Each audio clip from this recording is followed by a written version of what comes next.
Good. Happy Sunday. Everybody always fucks it up. You're still on Happy mute. Sunday, everyone. Happy 420 Easter, Rubén. 420. Yes, sir. Happy 420, everybody. Happy Easter, of course, the real holiday, obviously. To some people, I guess 420 is real too. But I won't get into that. But building and Tom, I didn't get the package yet. I got to go pick it up, but I'll grab it tomorrow. Happy to be here, Carl. What's happening, dude? What's up, Rubén? Hey, feel honored to be back. I appreciate it. Thank you. Yeah, no, I kept saying when we were doing the show and tell, I was like, yeah, you got an interesting background. You should come back if and you said, yeah, and you were being serious. I was like, okay, what, let's wait. Let's not waste time. Wait a couple months and then come back and let's do this. Yeah, it'll be fun. At least for me, if not for anybody in this crowd, I don't know, but I think it'll be good. I think you will all be entertained.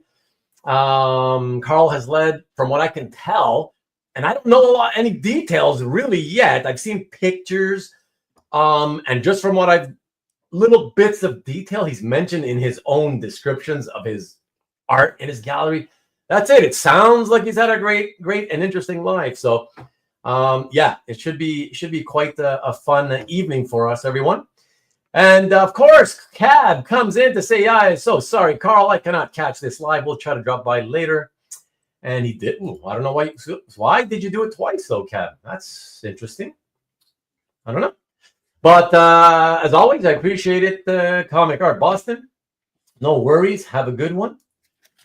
And let me start at the top real quick. And yes, Mike, I'll get more viewers if I call it 420. And then I said, are you satisfied now? And you said, well, it's no XXX amateur, but it'll do. And then Tom is like, well, welcome to the XXX 420 episode. We'll see. We'll see how much XXX we get. So, Jason, what's going on? Wait a minute. Did we change the title of the show? Hey, I'm always moving, man. I'm a mover and a shaker. So the title has changed. Happy Sunday, sweetheart. Thank you so much for always being here to show your support. I appreciate that. I know, what supportive wife. There you go. Yeah.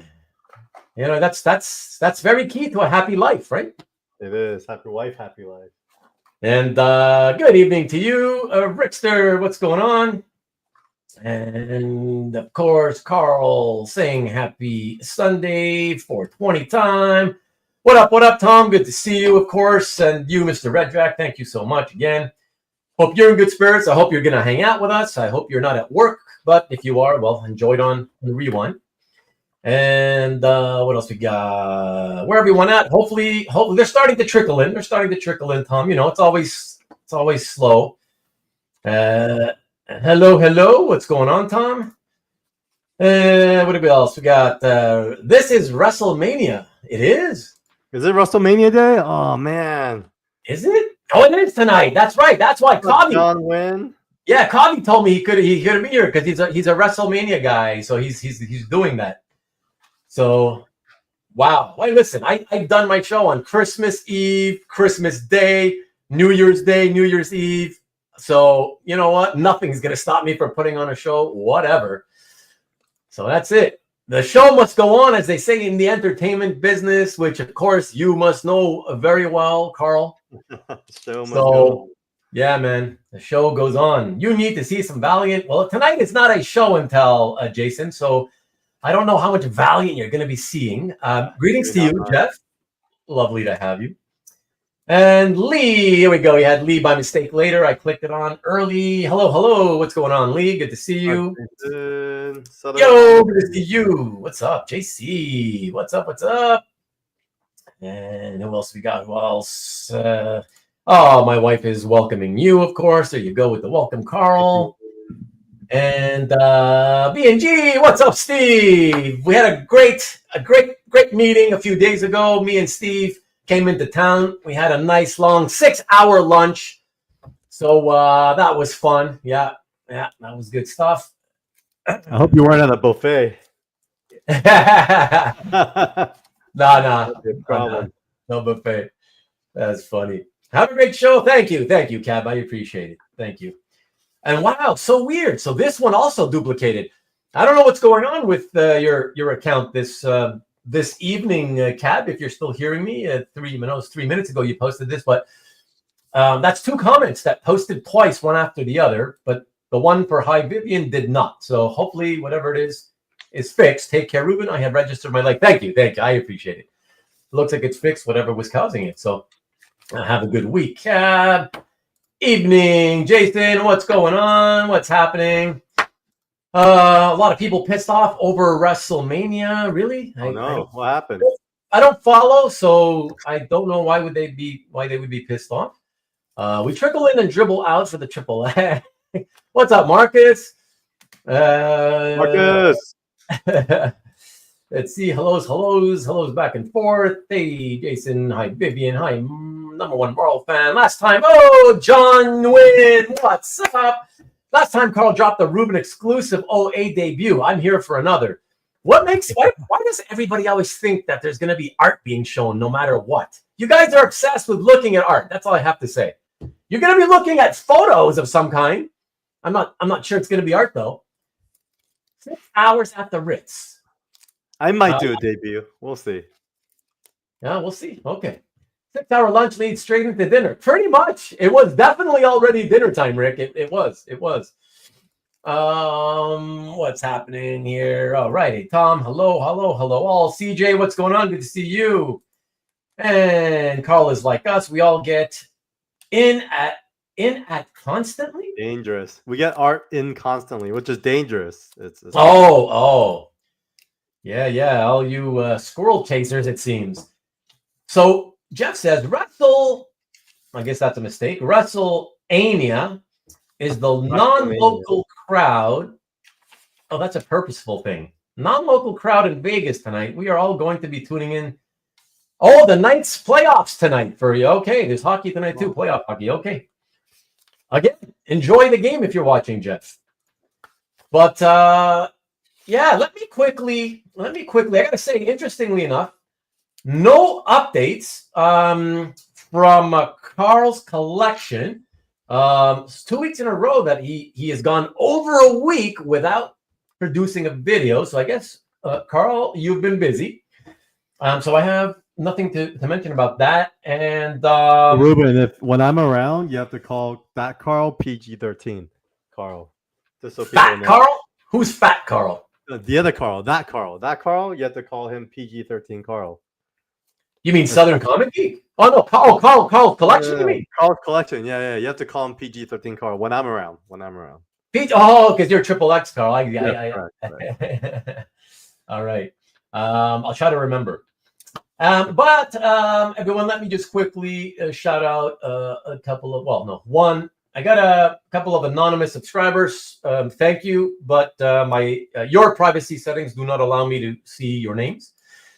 But shout out to Charles D 1978, or more specifically Charles.D hyphen 1978. Charles, I'm assuming you were born in 78. That's probably why you chose that name. But whatever the reason, I appreciate you. I hope that whatever made you subscribe is something that you watched and enjoyed, and I hope you come back and watch some more content every now and then, especially if you can make it live. That's where it's really a lot more fun, because I will make you a part of the show. I will interact with you as well. But yes, thank you for subscribing. Okay, so yes, everybody. So as you saw, for those of you who may, if for the 1 or 2 of you who may have read the description of tonight's video, Carl is here to chat with us, tell us a story, to hang out, of course, because this is an episode of Hangout, which it's the first one in quite some time. So just chill, sit back, chill out, have a good time. But yeah, we're going to get to learn. He's going to share with us a bit of his adventurous life that he seems to have led. It will also include photos and videos. So yeah, so it's fun, and yeah, I hope you think that it will be too. And that's it. So yeah, let's get into it. As you may have seen, those of you who maybe checked out here, let me show you real quick again. I switched up the thumbnail a little bit just to call it a 420 hangout. And the subtitle, of course, is Carl Choi, Living a Boy's Adventure Tale. For those of you who are into music but maybe do not get what I was doing there, that is a song by Aha from the same album that most of you only know. They're one massive North American worldwide hit. Same album. It's actually a really great album. And so one of the songs was called Living a Boy's Adventure Tale. And it's a nice song. And yeah, that's what the play on words is all about there. And I ended up, because of NSN Art's comment at the beginning of the show, I ended up changing the middle part, because I'm not really sure if we can get into some separate conversations of completely unrelated topics. So we'll see how the main topic goes. My feeling is that we have enough stuff to chat about together that it'll take the entirety of the episode. But yeah, we'll play it by ear as we always do with the hangout episodes, you know, and we'll see how it goes. And we got a few other stragglers coming in. There's Maki Poo Poo. What's up, sir? Hello, hello. And my pal, Sean Clancy. Hey, Sean, not for nothing, but the second episode of commission collecting, the new commission collecting series, of which you were my guest on the first episode. Well, the second episode has surpassed your views. It is now about, I would say, around 100 views higher. So I don't know what that's all about, other than it was a great episode. But I wonder if it has anything to do with you. You know, maybe people don't like you, Sean. I don't know. But no, I kid. And no, I'm happy. I'm happy to see that people are enjoying and picking up. Hopefully that means I'm picking up some of the viewers are picking up some people from the commission collecting community who are not really subscribers. And yeah, hopefully they keep coming back for more of that stuff. So it was a great episode last week. I really had a great time. So yeah, but you kicked it off, Sean, and I appreciate you being my first guest. And what else? Triple X photos and videos. You know it, baby. You know it. Good evening, Tom. Hello, Maki Poo Poo. Hi, Vivian. Aha has more than one song. You see what I mean? I would say they have actually, I don't remember how many, but like either just under 10 albums or just over 10. Like it's a lot. Like they've got a lot of albums. It's just that after their breakout hit, and really it's two hits. It's just that one was truly tremendously, massive. But after that, they kept making music, and they still do make music, actually.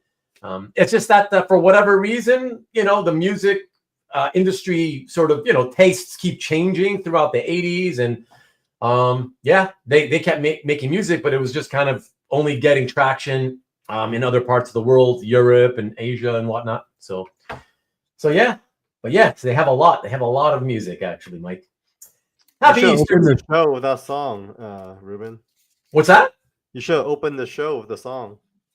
I want to. The problem is, I would want to do it with an actually recognizable song. But, like, you know what I mean? Like, I don't want to have to pay, like, whatever the licensing. I don't know how much it would cost, but, like, that's probably way too much, And that's the thing. So I also have thought over the last couple of years, like, if maybe at some point, just I don't have time, but if I could get the time, I want to maybe have an opening video. So I don't, rather than using the countdown anymore, just have an opening 30 to 60-second video or something like that. At some point, maybe it would be nice to do. But again, I love music. It's just, recognizable music. But that costs money, So yeah, so that's it. So I don't know. I did enjoy Nikki B's Friday show, he has a new opening.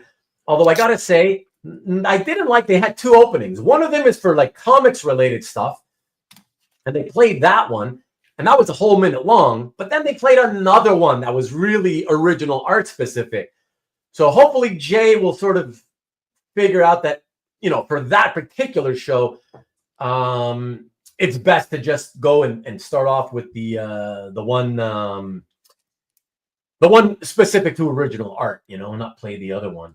Living La Vida Loca. Yes, sir. Unfortunately, Rubén is not blurry tonight.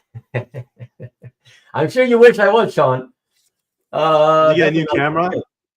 I do not need one. I'm looking pretty okay today. When Rubén needed a guest for tonight, Carl said, take on me. You're so good with the musical quips, Mike. I like that.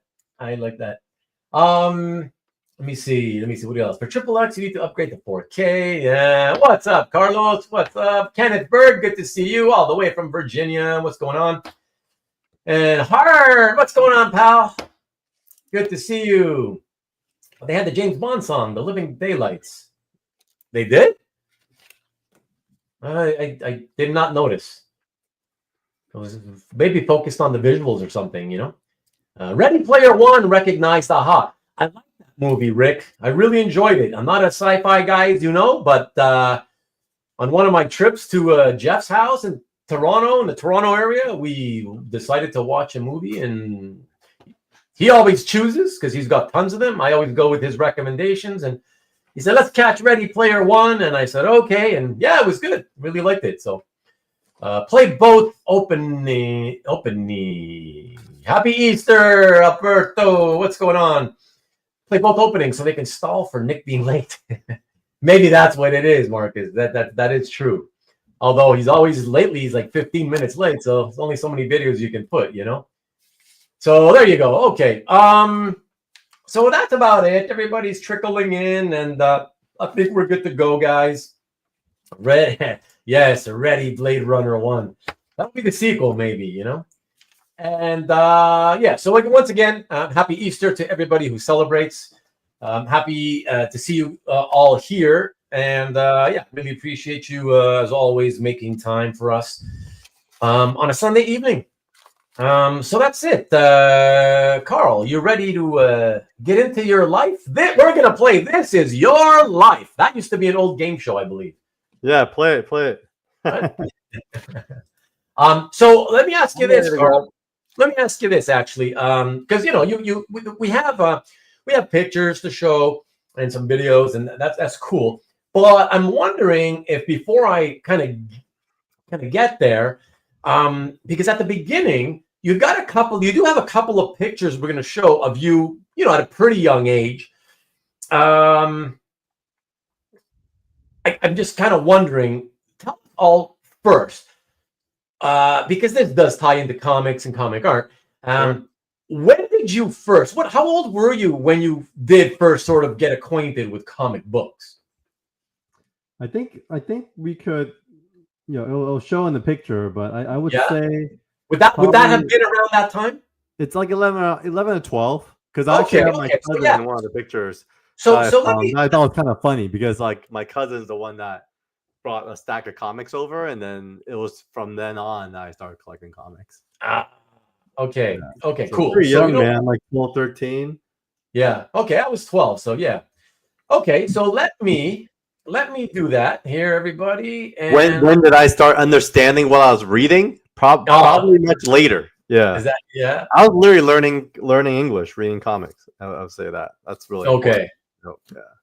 All right. So here we go, everybody. Pay attention to the middle of your screen. The thumbnails are of no consequences because you will be seeing those as larger images in the center of the screen as we go along with Carl's adventure tale. So, So Rubén, couple quick notes. I think, you know, I did request, you know, Rubén had asked for me to come on, hang out, talk about my personal life. And I did request that I either come on at 420 or June 9th. And so 420 came before June 9th. So I felt that it was consistent with my XXX brand to ensure I get a proper date. So I'm glad that we're here now on Easter. And then second is we did prepare some visuals. This was actually, I would say probably about half the presentation were slides that came from a presentation earlier this year at Comics Pro. So Rubén, you know, I'm the publisher for 24/7 Comics. This is the first year where we went to the retailer conference and presented what 24/7 Comics was. And with my team, we're just talking about how important it was that, you know, at the end of the day, it's important for people to know who I am. And so I built a very personal presentation leading up to kind of our business presentation. So I kind of borrowed those slides, threw it in here, and then I threw in a bunch of other stuff for us tonight that I thought would be interesting. So that's kind of how this whole, you know, slide came about. Okay. Yeah, no, it's gonna be cool. I flipped through the slides quick because you know, I only had time to really kind of look, and I didn't even have much time today.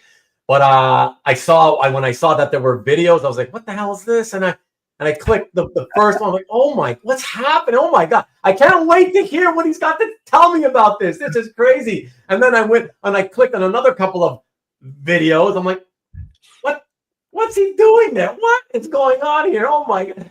So I didn't watch him either. So I literally just searched real quick, threw him in there, and I felt like I want to kind of react with you together. I know what they are, but I purposely didn't watch them because it's been so long. And I thought it's funny because you talked about kind of past lives, and in a weird way, I think I've lived a good number of past lives. And so it's going to be fun kind of revisiting them together. Oh, yeah. I mean, I love, you know, reminiscing about you know, the past with old friends and stuff. So, yeah, this is kind of like that, right? So, yeah, it's gonna be fun for sure. Your hopes. I'm gonna dash your hopes right away, Tom. I'm dashing your hopes right away. There is no Slido tonight. Slido list. And hey, what's up, John Brown? Good evening to you. Welcome. Sleight of hand. I like that. Your puns are getting more and more common. You're pumping them out more than ever, Rick, and they're getting pretty good too. Yeah, so I must say. All right. So, with that said, there will not be a Valiant quiz, Marcus. No, there will not be. There will not be. I remember that one. But you know, for that one, yeah, he would do much better on that, I would think. Yeah. But not tonight. I am so sorry. To you and to Tom. All right. Okay.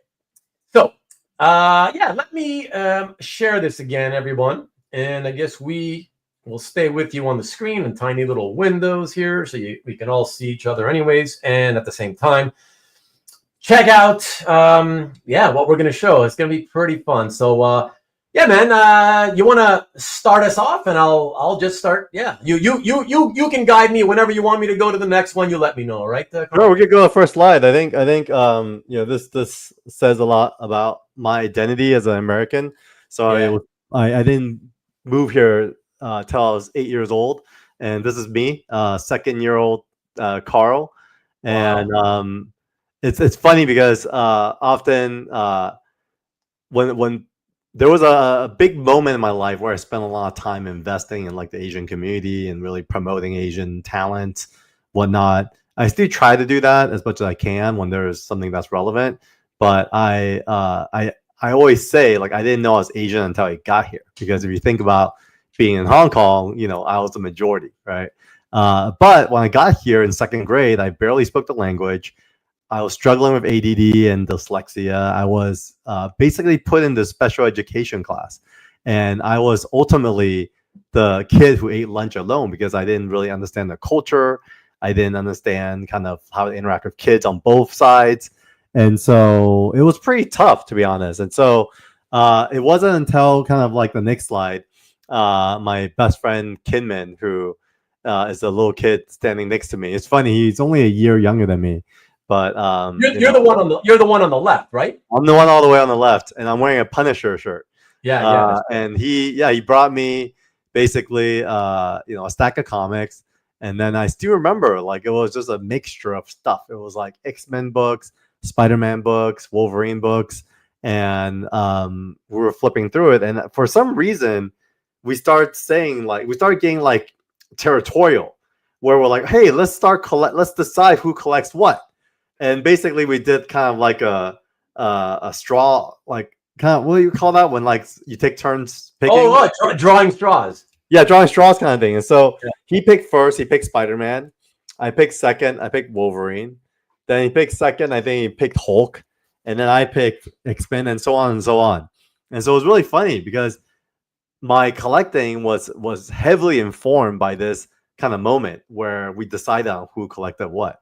And so you'll notice I don't have like any Spider-Man art or like Hulk art and in my calf gallery, and it's for that reason. I never read any of those books because my cousin would read those, and then I would read everything else, which was really funny because it also was a really cool way to collect because we were able to update each other on the latest news on what we were reading. And so that was kind of like my adolescence. My brother is the other guy who's wearing all white on the far right, second to the right. That's my older brother. You mean so the farthest guy to the right in the back? Yeah, the guy in the back, the tallest guy, that's my older brother. And then the other four kids are my cousins. And these are like my first friends in America. Oh, wow. Wow. That's cool. So this is all. This is you guys. This is you guys. Where exactly? What? Tell everybody. What part of America? This is probably, I'm gonna guess it's like in Laguna Beach somewhere because we grew up in Torrance, which is the South Bay, and then we would always visit them every week. And my brother would drive us, down PCH from Torrance all the way down to Laguna, and then I still really remember this because my English was still really bad at the time.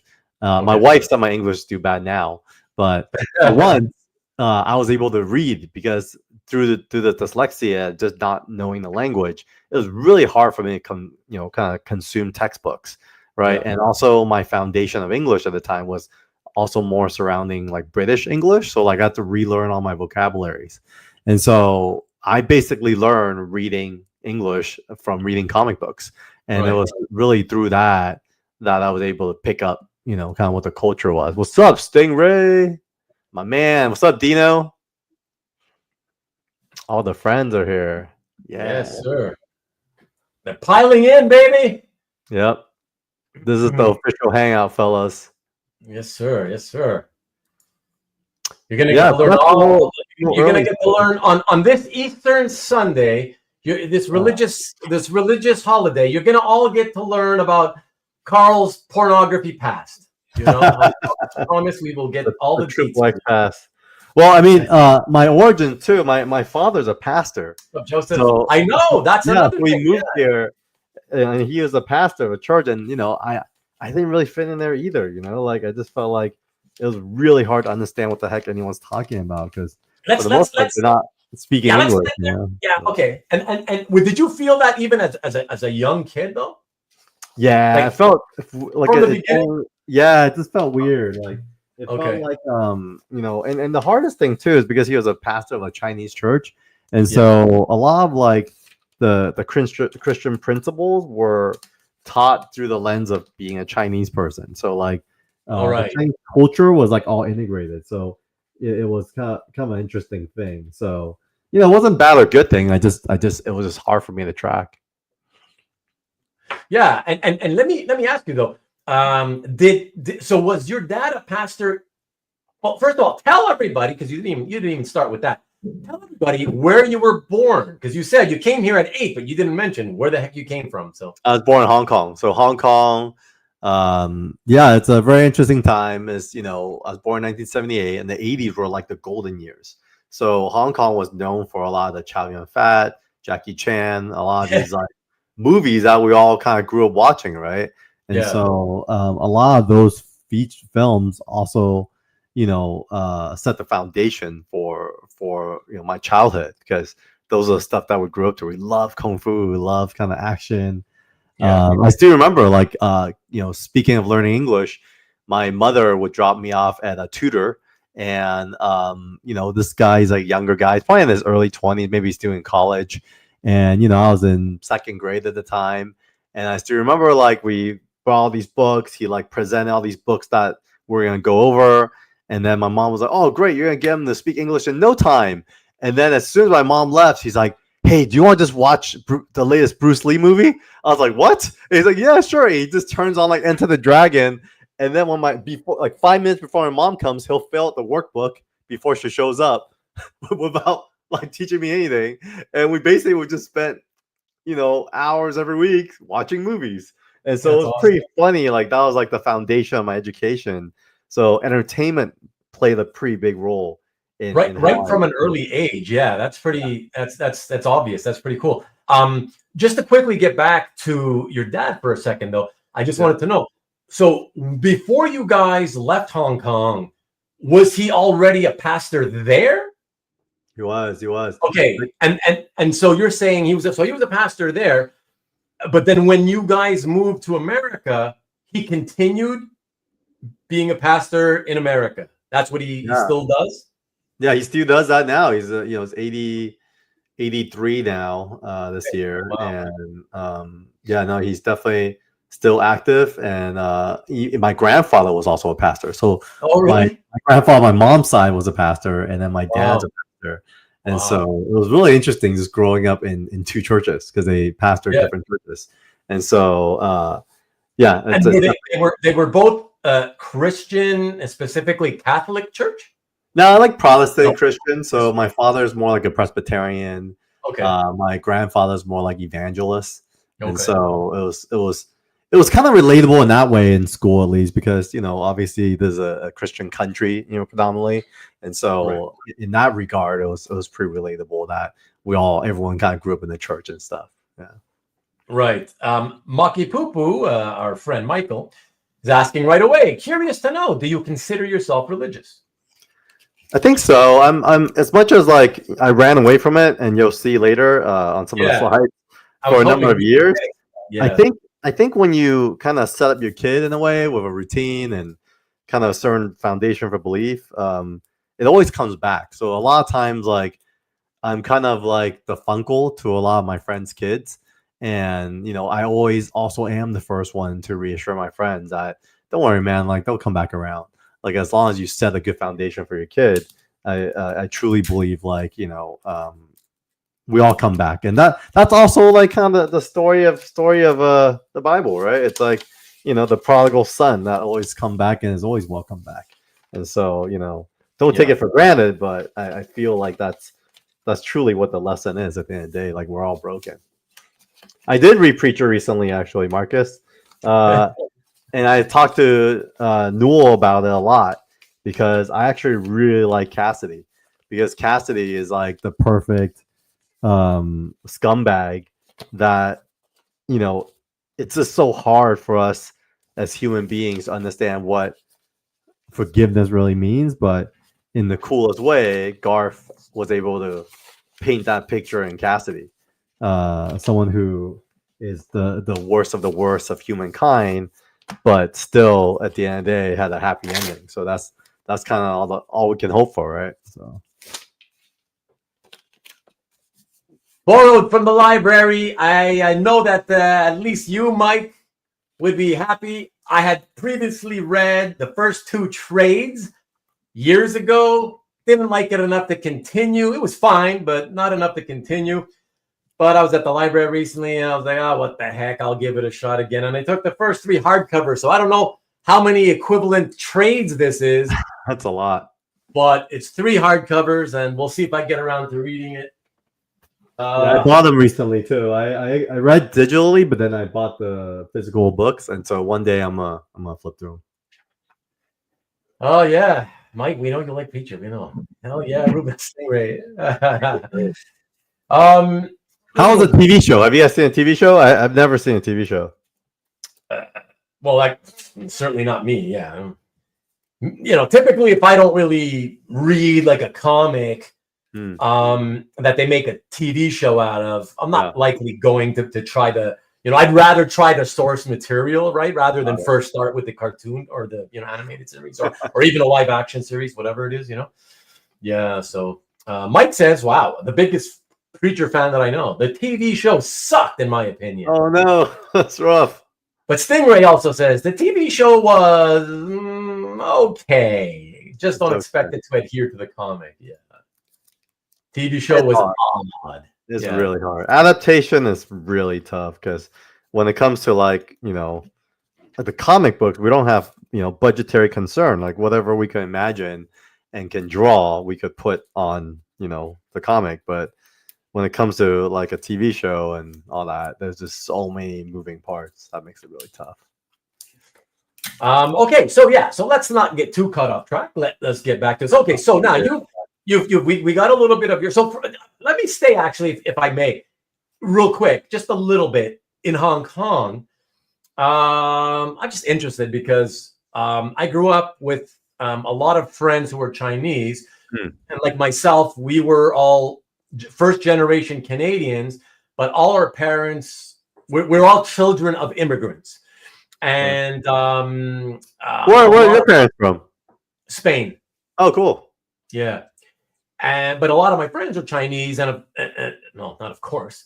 It could have been from a lot of places, but they were all unlike Vivian, my wife, who's from Taiwan. The friends that I grew up with, their families all came from Hong Kong as well. Yeah. Like yourself, So leading up to 1997, there's a major like exodus of Hong Kong to Canada. Oh, no. Remember, I'm 55 this year, right? So my friends are already in their 50s as well. You know what I mean? So these are we are people whose parents are in their, at this point, early 90s. Cool. If they're still alive. Those of us who still have living parents. At the very least, late 80s. So they came way long ago, decades before the whole turnover in the late 90s, 97 or whatever. Yeah. So I wonder why. Like, I feel like Canada. Yeah, I have a lot of friends in Canada that are from Hong Kong, and there's always like when our friends are have situations in both countries, it's always Canada. Like they always have like a place in Vancouver and they're in Hong Kong. Yeah, they have a place in Toronto and Hong Kong. And yeah, I love Toronto. Toronto is like an amazing city. Yeah, I'm not a big fan, not because of anything specifically about the city, but simply because of the size of it. It just I've always been all about efficiency. So when I gotta go places, I want to go get there fast. I want to get back fast. And you can't do that in Toronto. It's just massive compared to Montreal. It's like everywhere you go, it's like, oh God, I gotta get in the car. 45 minutes if you're lucky. But there's always traffic, so it's gonna be even longer. It's and I hate traffic, so I go out of my way to avoid traffic. So yeah. So for that reason alone, I don't like Toronto. But of course, I know dozens of people in Toronto. So or in the surrounding area, But anyways, okay. So while you were there, before you came over, how was, from what you can remember, how was your first 8 years of your life in Hong Kong? How would you describe them? Like fun? Was it a good childhood? It was a good childhood. It was a bit of a bubble because like my grandfather ran his church out of our house. What? And so yeah, and so like wow. I remember as soon as I can remember like any kind of memory, there was always people around, literally strangers, and our doors were wide open for the neighborhood, so people walked in and out all day long. And it was a house church, and as old as I can remember, there was always people around. So like, so there was no privacy whatsoever. Which is like, it's funny because years later I married my wife and she's a very private person. And so I had to do a lot of adjusting. And so that was what Hong Kong was like. There was probably two like major memories. One came up this week when I was with some friends and we were just talking about like ghosts and like supernatural and stuff. I remember as old as I can remember dreams, I always had a Chinese vampire in my dream. One of those things called jiangxis. And it's in an imperial outfit, white face. And I still remember I was so scared early on. And eventually he was just in my dreams every night. And so I'm convinced that the house that we grew up in was totally haunted. So there's that. And then the second memory, which was pretty traumatic, was we got robbed. So these guys came in with machetes and tied us all up. And Hong Kong was a little rough back then in the 80s. I think a lot of triad gangsters and stuff. Yeah. And they came in. I woke up one morning. I was like in shock because my mom just got, Toy woke us up out of nowhere. And then by the time we got moved outside, my grandfather and my father was already tied back to back on a chair with their mouths covered up. And there was these 3 guys with machetes, like, basically, taking everything from our house. Sorry. What did you say about your mom? Where was she? She came to get me. She came to get me and my brother to wake us up because it was kind of like in the middle of the night. I see. So she heard the noises and let's sneak away to go save you guys. No, sneak away. They asked her to come get me. They had already gotten to her. They had already tied up the men in the house, right? And so, right. And so that was another vivid memory. And the third memory was basically waking up one day, all my stuff was packed, and then we boarded a plane to America and never came back. Was that like soon after the whole machete deal? No, maybe like a year or so, a year or two later. Yeah. Okay. So the move then wasn't directly related to that incident. Then. No, I think because my mom and a lot of her friends were already here, and so she just wanted to you already had family. Okay. Yeah. So my grandfather really wanted to move here, so my mom worked for my grandfather. So they decided to just, make their way here. Oh, okay. Well, thank you for that. That's cool. I appreciate that, man. Those are the memories. Friends and stuff, but I was sad I lost touch with them. School was cool, but my dad was also the principal, so that was kind of weird. No. Yeah. So he's the pastor and principal of a Christian school. Pastor and principal as well. You really have to behave, God, I was pretty good. I think I kept a good reputation for my father, but it was big trouble in Hong Kong. It was rough, and I always remember just crossing the streets with my mom all the time too, where like the cars are just speeding by and you have to do like Frogger. You just kind of walk. Yeah, that's just how it was. Those are like all the memories. The food, those are probably the memories as a kid. Yeah. But unlike Frogger, the streets in Hong Kong, unfortunately, didn't have floating logs to help you get by, I always remember my mom just tell me, stop, don't move. All right, let's go. Stop, don't move. Go. Don't move. Yeah, it's so funny. That's what she'll always say. That really is Froggerish, That's crazy, man. That's crazy. Okay, cool. Yeah. All right, so now we move back forward to, as you see, I'm very detail-oriented. I don't like when people skip over the details and move forward. So we come back to the United States. You guys have moved as an 8-year-old in 1986. Let me get this back to show everybody. And here you are. We talked about this, but let me jump ahead to this one with that sweet hair, baby. Woo! Yeah, dude. The mullet. Love it. Oh my gosh. And so what year is this now? This is probably when I was 13 or 14. Yeah, okay. I was like 90, 91, 92-ish. Okay, yeah. So this is maybe a year or two different from here? Probably a few years, like 2-3 years, yeah. Yeah. Oh, okay. I'm a little older by now, yeah, because that's a really younger picture. Because by now, I felt like I was confident enough to have a mullet. So by now, I was working at the comic shop. I mean, I was probably working at the comic shop unofficially for a few years. From like, oh, really? From I was maybe, I would say like 12 to 14. Because I don't think they hired me officially, started paying me until I was 14. And so my parents would just drop me off at the comic shop after school at Monster Cellar, and I would basically just hang out, and I'd be like the most awkward kid just staring at the counter going, oh, so cool that he works here, And the owner is this like, toy collector guy, and he basically, you could tell, like in thinking back, it was basically his man cave that he turned into a retail shop. And I was just there hanging out.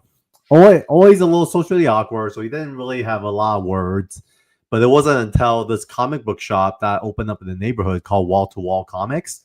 And my boss name was Tom, and he basically was very welcoming. I just remember hanging out at the shop, and because he was always like checking in with me or whatever else, and engage with me, I started helping him organize stuff. I started helping him do stuff, right?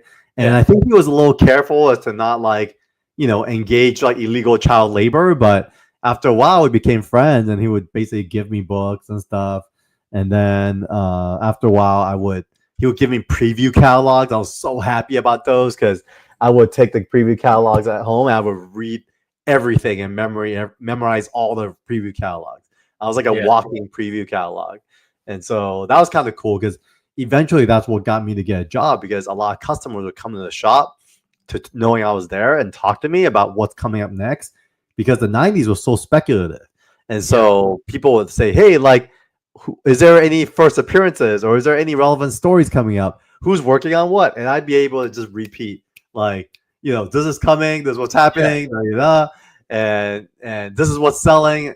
I'd just be educating people as they're coming in. And ultimately, I still remember, like, these are a lot of the books that I helped sell.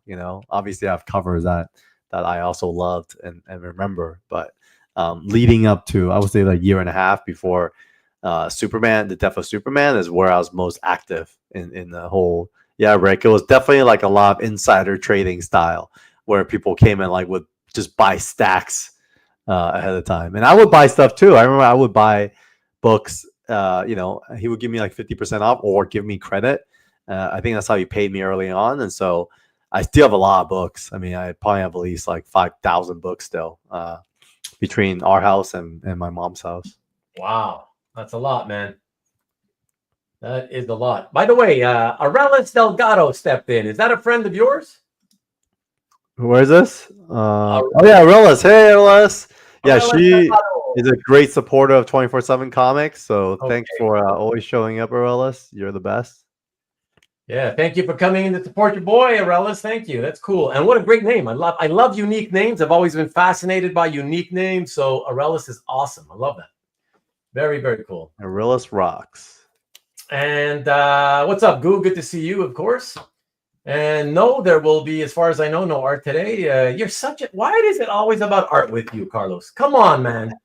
Don't you care about people? Is it always about art? Are you married to a piece of art?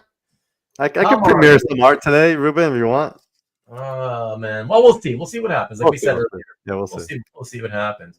You're very welcome, Arelis. My shop once a week ran a trivia question in the shopper paper. I would get it and hunt down the answer in the Overstreet. The prize was $5 credit. That's funny. That's funny. I just remember having such a good memory. I used to remember the Overstreet price. I just remember everything. I just felt like over time, it just, I remember people's phone numbers. Like, as you get older, it's just a little harder to stay sticky, to that kind of information. Yeah.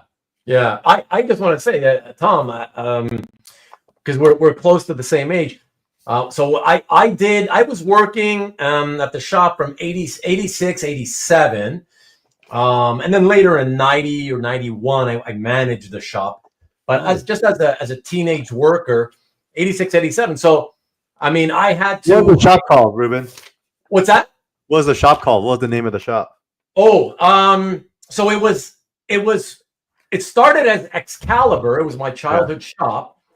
But then Excalibur got sold, and they changed it to this ridiculously stupid name called The Comic Key. I hated it. Comic Heat? No, Key. K-E-Y?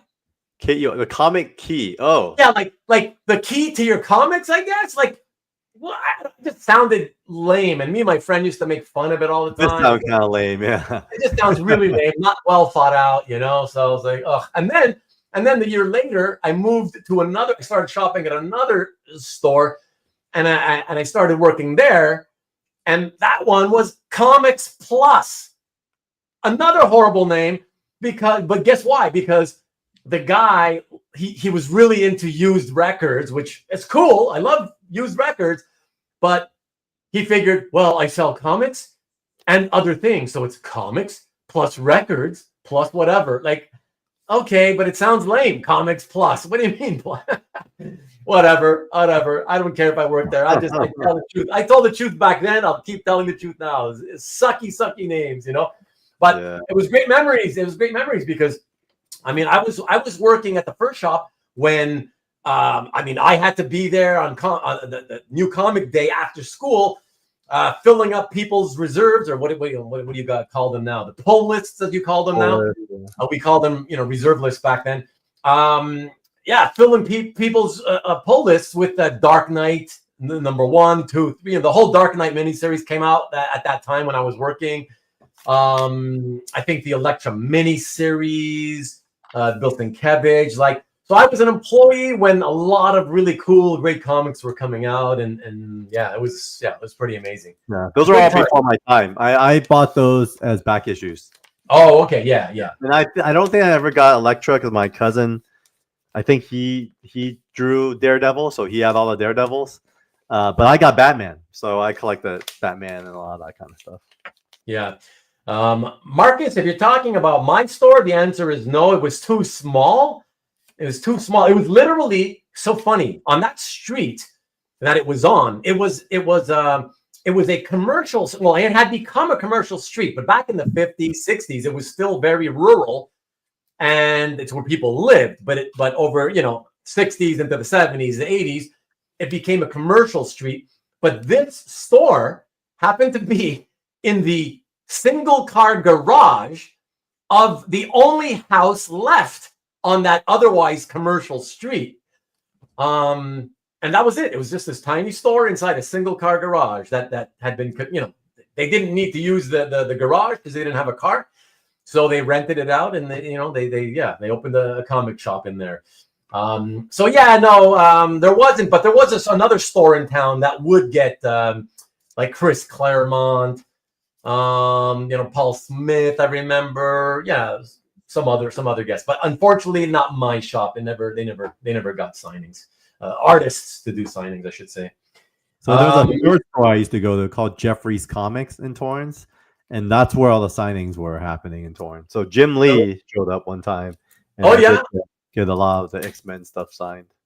Oh, yeah, that's the thing. But wasn't Jim Lee? Was Jim Lee already in California living at that time? Was that? Yeah, he's San Diego or Orange County or something like that. Yeah. Goo tells me that there are many shops called Comics or Comics Plus. Really? Damn.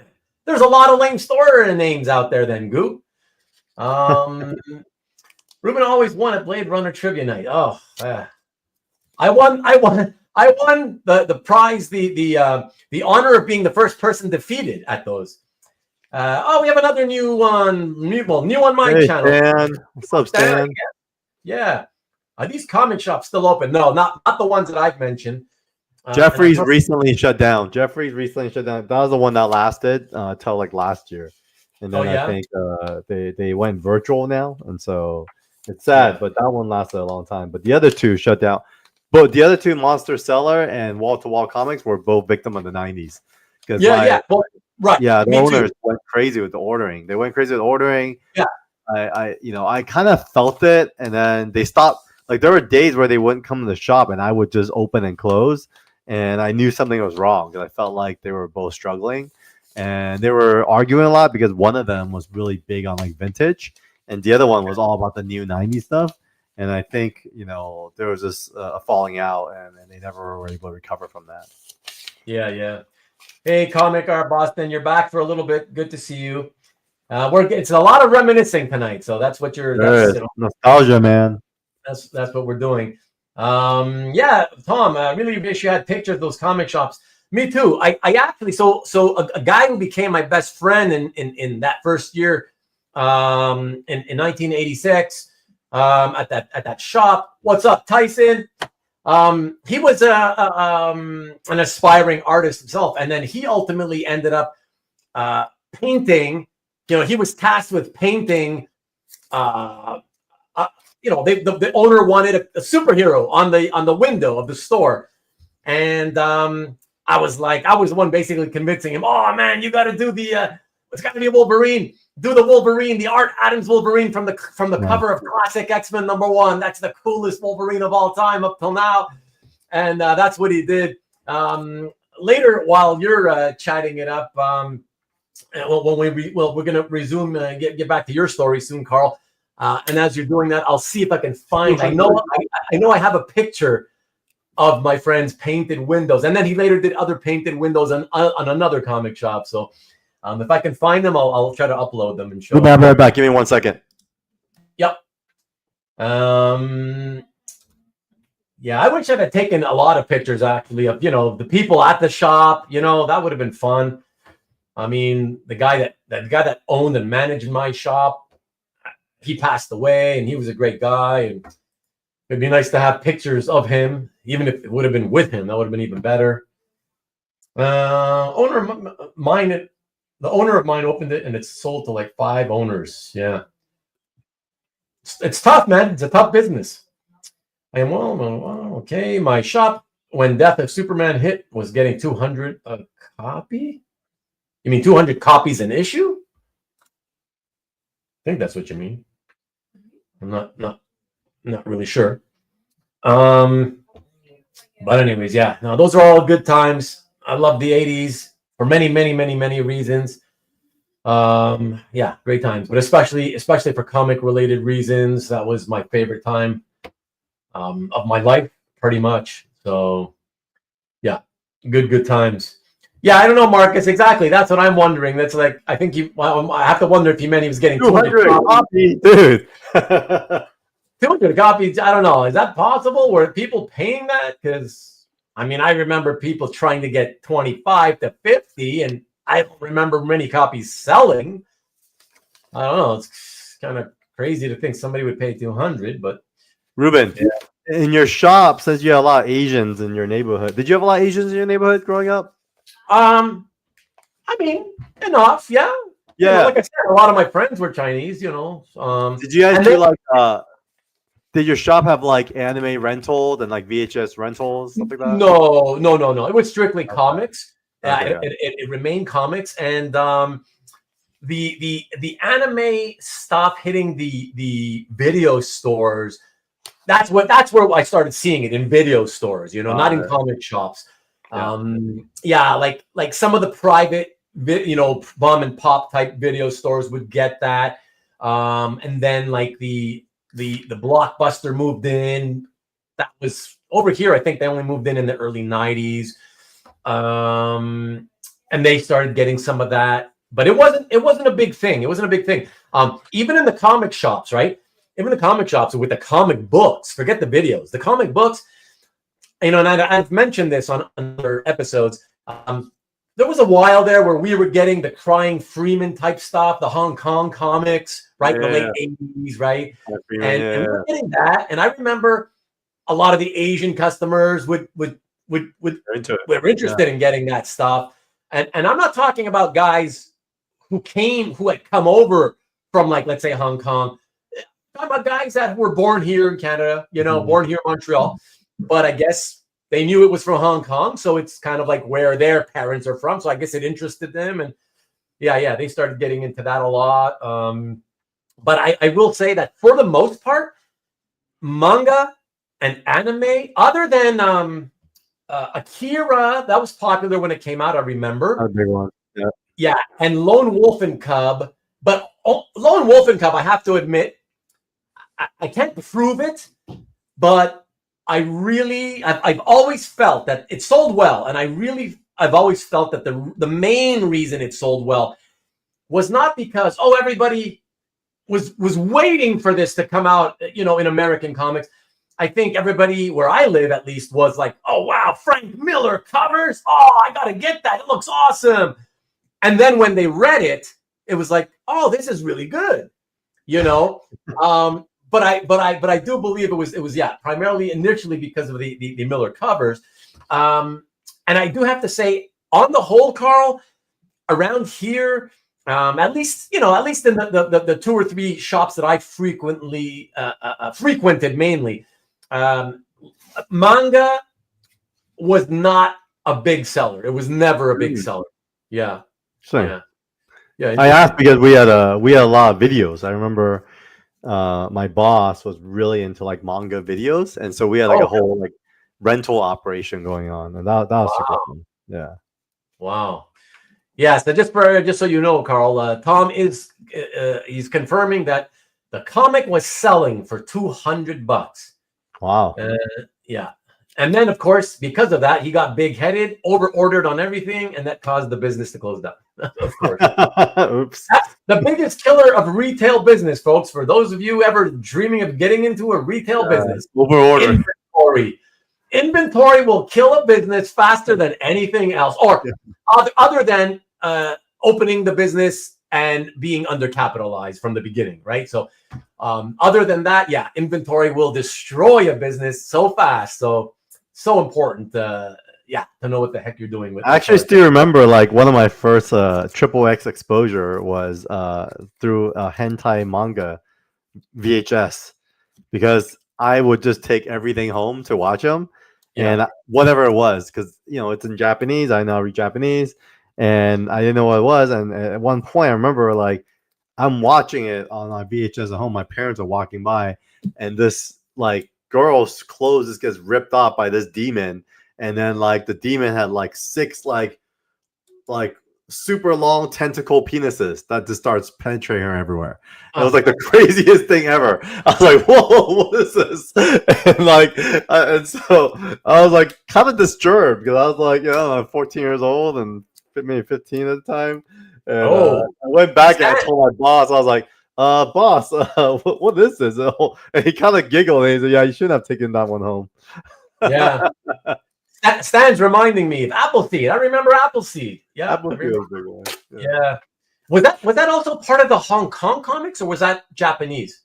That was Japanese. Yeah. I think that was Viz, the publisher Viz, I think. Was it? VIZ, Viz? Tokyo Pop, like those are the big ones, I think. Yeah. Okay, yeah. Couldn't you return the over order? No, not at comic shops. That's the whole thing about comic shops, Sean, is that you would get 50% off the cover price, right? But in exchange, you're stuck with whatever you order. The what do you call it? The magazine shops, the corner stores, they were only getting 20% off the cover price. So with a very small margin, but that's why in exchange, they got to return the unsold copies. So that's it. But the direct market, that's what it was. It was, you buy it, it's yours. You're stuck with it, So, well, because there was a bit of a back issue business too, right? And when that fell apart, that really hurt the stores, because like they're all holding the bag of stuff that just didn't move.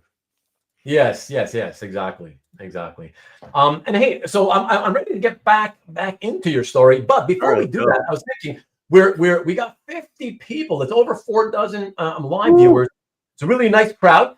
Would you like to take a minute or two, or however long it takes, to promote the fact that you are going to be doing another appearance very, very soon? And you want to do it now that we're at the peak of the viewership? I think it's a great time. Yeah. So, you guys know Tatiana Dykes at Comic Art Live. She has her show coming on, I think this Tuesday, I believe. I think it was pre-recorded on Friday, but it's basically her first show, and it's the title of the show is Comic Art Collection Tips and Stories, and you bought your first comic art, now what? And so she was nice enough to invite me on her kind of premiere show to talk about things I wish I knew when I was a new collector. So I was able to talk a lot about my previous experience and some of the tips that I wish I knew. And I'm a big fan of that, because the more people that understands how to collect, basically like the more people know like the format of collecting, the better we all will be, because often, there's so many factors that pull you in so many different directions that it's easy for us to fall into a trap of like buying stuff we actually don't really want to buy. And so we gave a lot of great tips, and Tatiana was amazing, because I realized during the show how much she had interacted with me as a new buyer as well, and how graceful she was, as well as how respectful she was as I was learning. And so I was able to give her a lot of props. So Rubén, thanks for the plug on that. And it's happening, I think, this Tuesday or Wednesday. So look out for it on CAF Plus. And all my best to Tatiana with that. I hope the show goes well. And you might as well tell everybody, just so you all know, it's not a live show. It's a pre-recorded. It's a pre-recorded show. Yes. Yeah. It's a pre-recorded show. And I think it's going to get cut but we went through some bullet points and questions, so it's gonna be a lot more structured. So Yeah. So there you go. I wish I I could. wish I could find some cool lines. I thought for cool lines. I mean, there's a strategy to that, Tom. I think if you all discuss, there's something there too. What's up, Antoine? What's going on, bud? Things to know before you started collecting. Never trust Ruben's opinion about Blade Runner. Oh boy. All right. So yeah, let me pop that up again here. Let me get back to this. And all right. So you were here, and you let me know when, because I see it's quite a jump in your life from this age to the next picture. So I don't know if you've got anything to talk about in between. Yeah, there was. There's a couple of years in between. That's probably not worth visiting. I definitely hung out with the wrong crowd, bit of a street kid. And then, okay, so when were you starting to hang out with a bit of a wrong crowd? Probably about like 15 and a half when I started learning to drive.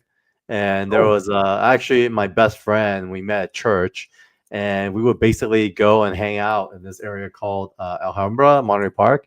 And it's a bit of a rough area growing up. And so we didn't kind of know who we were hanging out with.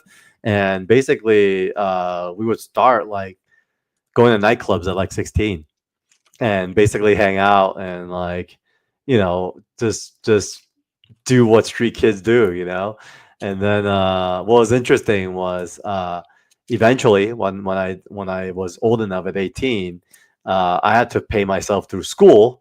And basically started leveraging a lot of my nightclub contacts that I made as a kid and start promoting parties and nightclubs. And that's kind of what the next slide is. I basically spent, the next 10 years producing and promoting nightclubs in Hollywood. So it kind of started with like college parties first and then evolved from there. So this right here, you're telling me you're still a teenager there in that picture? That picture is probably in I would say I'm probably like 21, 22. Yeah. Probably probably college age by now. Yeah. Okay, that's what I would say. Yeah, because it wasn't like this right in the beginning. It was like one really good party, and it'll be one dead or two or three dead parties where no one showed up. Okay. Humbled you. Then you work really hard for the next party. And it was almost like a quarterly thing, and then it became a monthly thing, and it became a weekly thing. And yeah, it was crazy.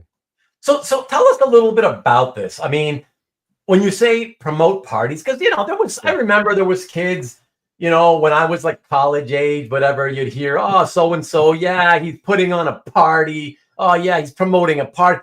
And I was like, what does that even mean? Like we already have clubs that you can go to on the weekend, and there's partying going on. So what exactly does it mean? Like you rent a venue and you just get a DJ to play the music and you hope people come and pay to get in and just party like it's a club like any other? I mean, a lot of times to like the everyday person who goes and attend a club, often is word of mouth, right? You hear word of mouth, oh, there's a cool club, or go check it out. Then you just go and you just figure out, you pay the door, whatever else.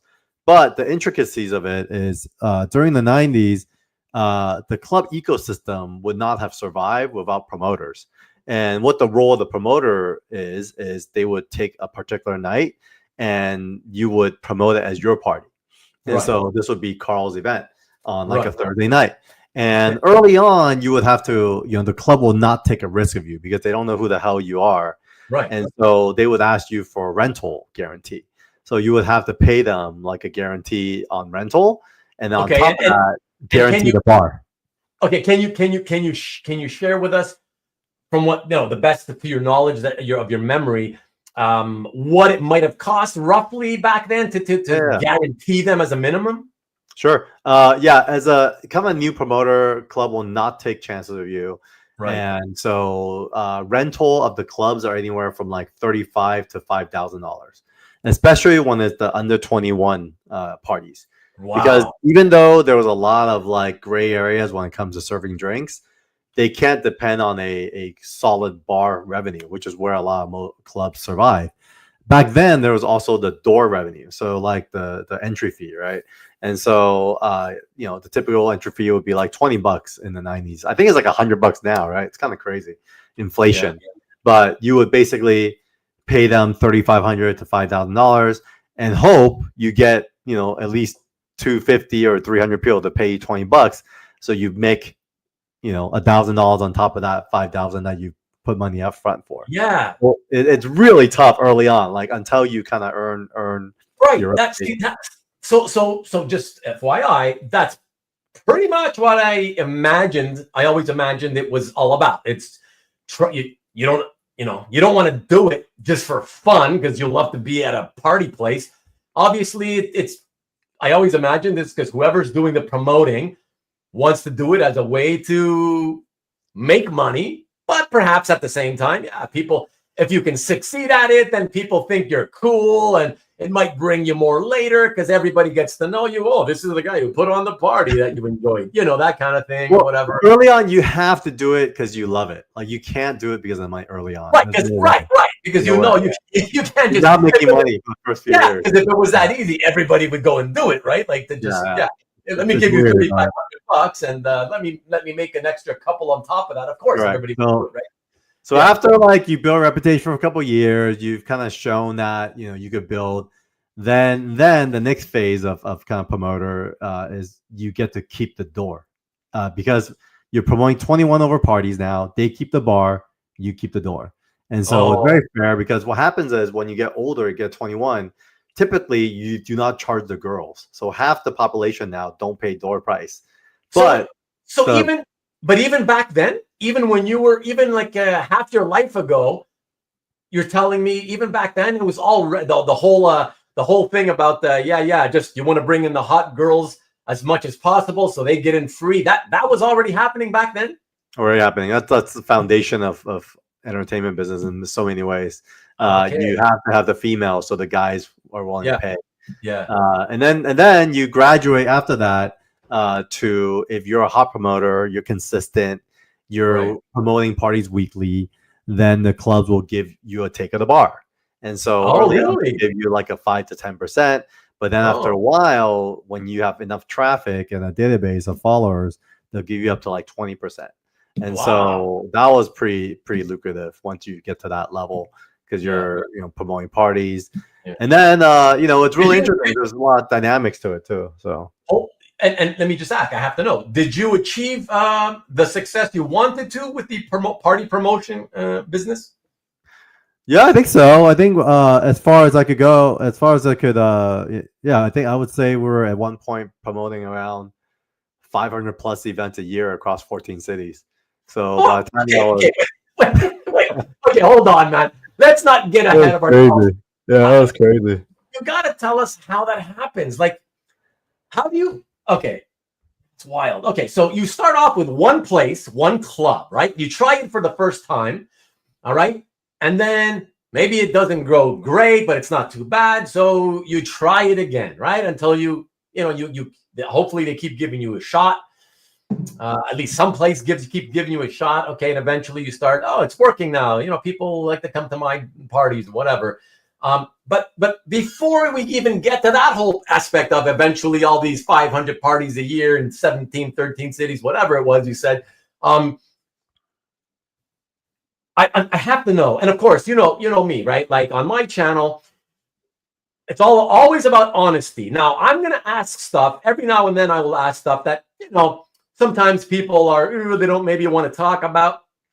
I will ask anyways with the proviso that, of course, you don't have to answer. If anything is kind of personal, whatever. I'll talk about whatever. I'm very open. Yeah, but just so you know me. That's what I'm about, right? So I'm just curious with the finances.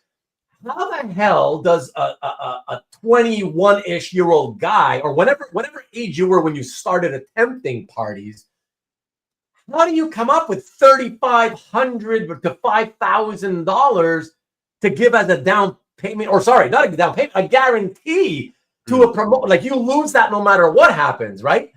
To pay for the party to begin with.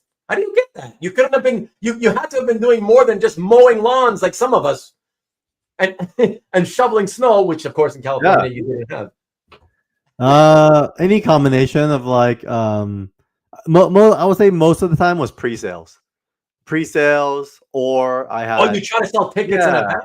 Pre-sale, sell tickets in advance. That's for the most part early on, because Okay. that's the only way you could fund it. I mean, I didn't have that. But when was the money to the club owner? When was it due? When did they want it? End of the night, you settle at the end of the night.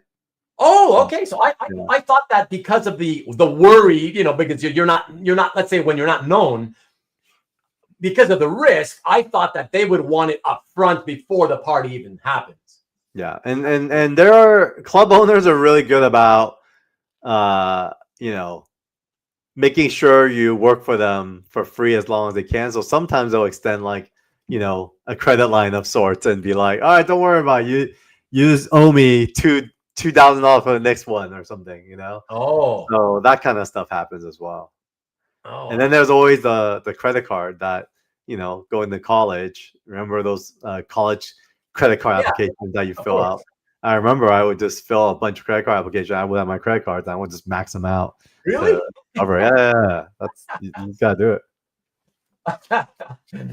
That's wild. Okay, so from your first party, the first time you attempted it, by the way, let us know on your first attempt. Did you lose money, make money, break even? I would say my first official party was at Grand Avenue. It was a nightclub that was in downtown LA. It's no longer there. I think they're like condos now. And it was for a student group, Chinese American Student Association. Okay. And it was a fundraising initiative. And so it wasn't done as a business, but I was in charge of it because I was the external vice president. And I still remember, I think that time, that club was just starting up and they needed the traffic. Okay. And so it worked well. It worked really well. And then I think that the rent was like cheaper. I think it was like $2,500, let's say, maybe $3,000. Yeah. But I do remember we sold like 300 tickets and we had like $6,000 cash. Like going into it was $300 back then. It was at what, $20 each? $20 a pop, and it's like a fundraiser. So people are willing, and kids is still kids. I went to USC, so a lot of the parents would just pay for that, right? Oh, that's true. So I still remember like at the end of that night when we counted, and I think it was like $6,000 something. It was the major light bulb that I said, "Oh shoot, like this is how I'm gonna pay my way through school." Yeah. So I basically started throwing my own parties after that. And it kind of worked out because I was the external vice president. So my job at the organization was to interact with other colleges. And so I basically would interact with UCLA, UCI, UC San Diego, and I would recruit promoters from all those schools. And basically they will all promote for me. And so every time I threw a party, I had promoters from like all the UCs promoting from my clubs. Oh, so when you said that you started to expand in, what was it, 13 cities? That took time. That took years. Yeah. Of course. But we were like in 14 cities at one point. And I'm also counting like maybe the handful of parties that happened once or twice where we built a team, but it kind of fizzled away. Okay. But at one point, like the way we were promoting ourselves as sponsors was we had presence in all the cities. Oh, wow. Okay. So how does it work? You get people to kind of do the work for you in those cities and promote these. You train people. Yeah. You find people that are like social. They don't know the business. And then where we come in is because we have the club owner relationship is kind of like a high barrier to entry. And because I have a trusted relationship with the club owners in Hollywood, which is the cream of the crop of the owners at the time, they would introduce me to the clubs in other places. And then those clubs would be like, "Oh, you also promote at White Lotus? Oh, you promote at Sunset Room? All right, I trust you then." And I'll endorse my team in Atlanta to do whatever they're going to do. And so we'll build a brand out there as well. And so it was really fun. And you're like, I don't know how I did it. It was a big blur. It was crazy. But tell me though, when you decided to start trying in cities out, other cities, was the work that you had to do to, build, the parties happening in those cities, did it require you to have to travel in order to get it started? Or was it all through the internet and you just have to put a lot of trust in finding somebody in that city to like, yeah, I'm going to take it seriously and yes, I'll do what you tell me to do, and I'll promote this thing? Or did you actually have to be out there? You know, like You have to travel. You have to travel. You have to be present, and like wow. but you do a lot. Like I think we were probably one of the first promoters that really took advantage of email lists and internet promotions. Yeah. I mean, there wasn't as much social media at the time, but email list was big for us. I think at one point we had like a 250,000 database across the nation of like just party goers. You know, let me commend you, Carl. I have to, because you really deserve it. Because I'm thinking at 21-ish, when you're there in that picture, right? You're promoting this party here, and again, you're 21, only having been in America for 13 years at that point, having arrived with really, very little English. And so not only did you go through your school years, with the difficulty of having to learn the foreign language, on top of it, you had to do it with dyslexia. So kudos to you, for that. That's already difficult enough. But then on top of it all, like you, by all rights, honestly, by all rights, you should have been that kid who, you struggle hard, work hard to learn the language, fight through your dyslexia. And, okay, just get through school. That should have been enough. But on top of it all, you were promoting parties. Like, you got to be social. You really got to be an out there type person. And, when you're in a country, and sure, okay, maybe you were already there for over a decade when you started promoting parties, but still, as a kid with dyslexia, English as a second language, honestly, it's to me, it's something that, you're not the only person who's ever come from another country and learned the language and then done things. I get it, but all those people need to be commended. And I commend you, man. Like it's a really a big deal. Like for you to put yourself out there, get through school, get out. Oh, I'm going to promote parties and be entrepreneurial that way. It's really amazing, man. You got to give yourself a pat on the back, man. I had a lot of fun. It was fun, and I think there's this perfect combination of just being hungry and just on necessity, and then wanting to do something that was fun. That was very helpful. So I got lucky at the same time. I had a lot of good help. I had great partners who I met through time that kind of handle the different, like a lot of my partners from San Francisco, and they handle a lot of the parties up there, and so it was super fun. But I will say, like, a big moment that really changed and helped us grow the kind of parties side of the business was the Knicks video. When I saw that Knicks video, and this Knicks video showed up because it was going viral early on, and it was back then when we had AOL accounts, and I still remember my friend sent me that video, and I basically started downloading it, and it was so slow I went to sleep, and then it came on at 4 a.m, and I was like, "What the heck?" It started playing, and I remember watching it till 6 a.m. over and over again because I was so blown away by what the heck was going on. I don't know if it'll play on the StreamYard, but presentation. It will, because I tested it and it seemed to work. So cool, awesome. But okay, so just to set this up, this video is nothing to do with you and promoting, and this is not something that you have anything to do with.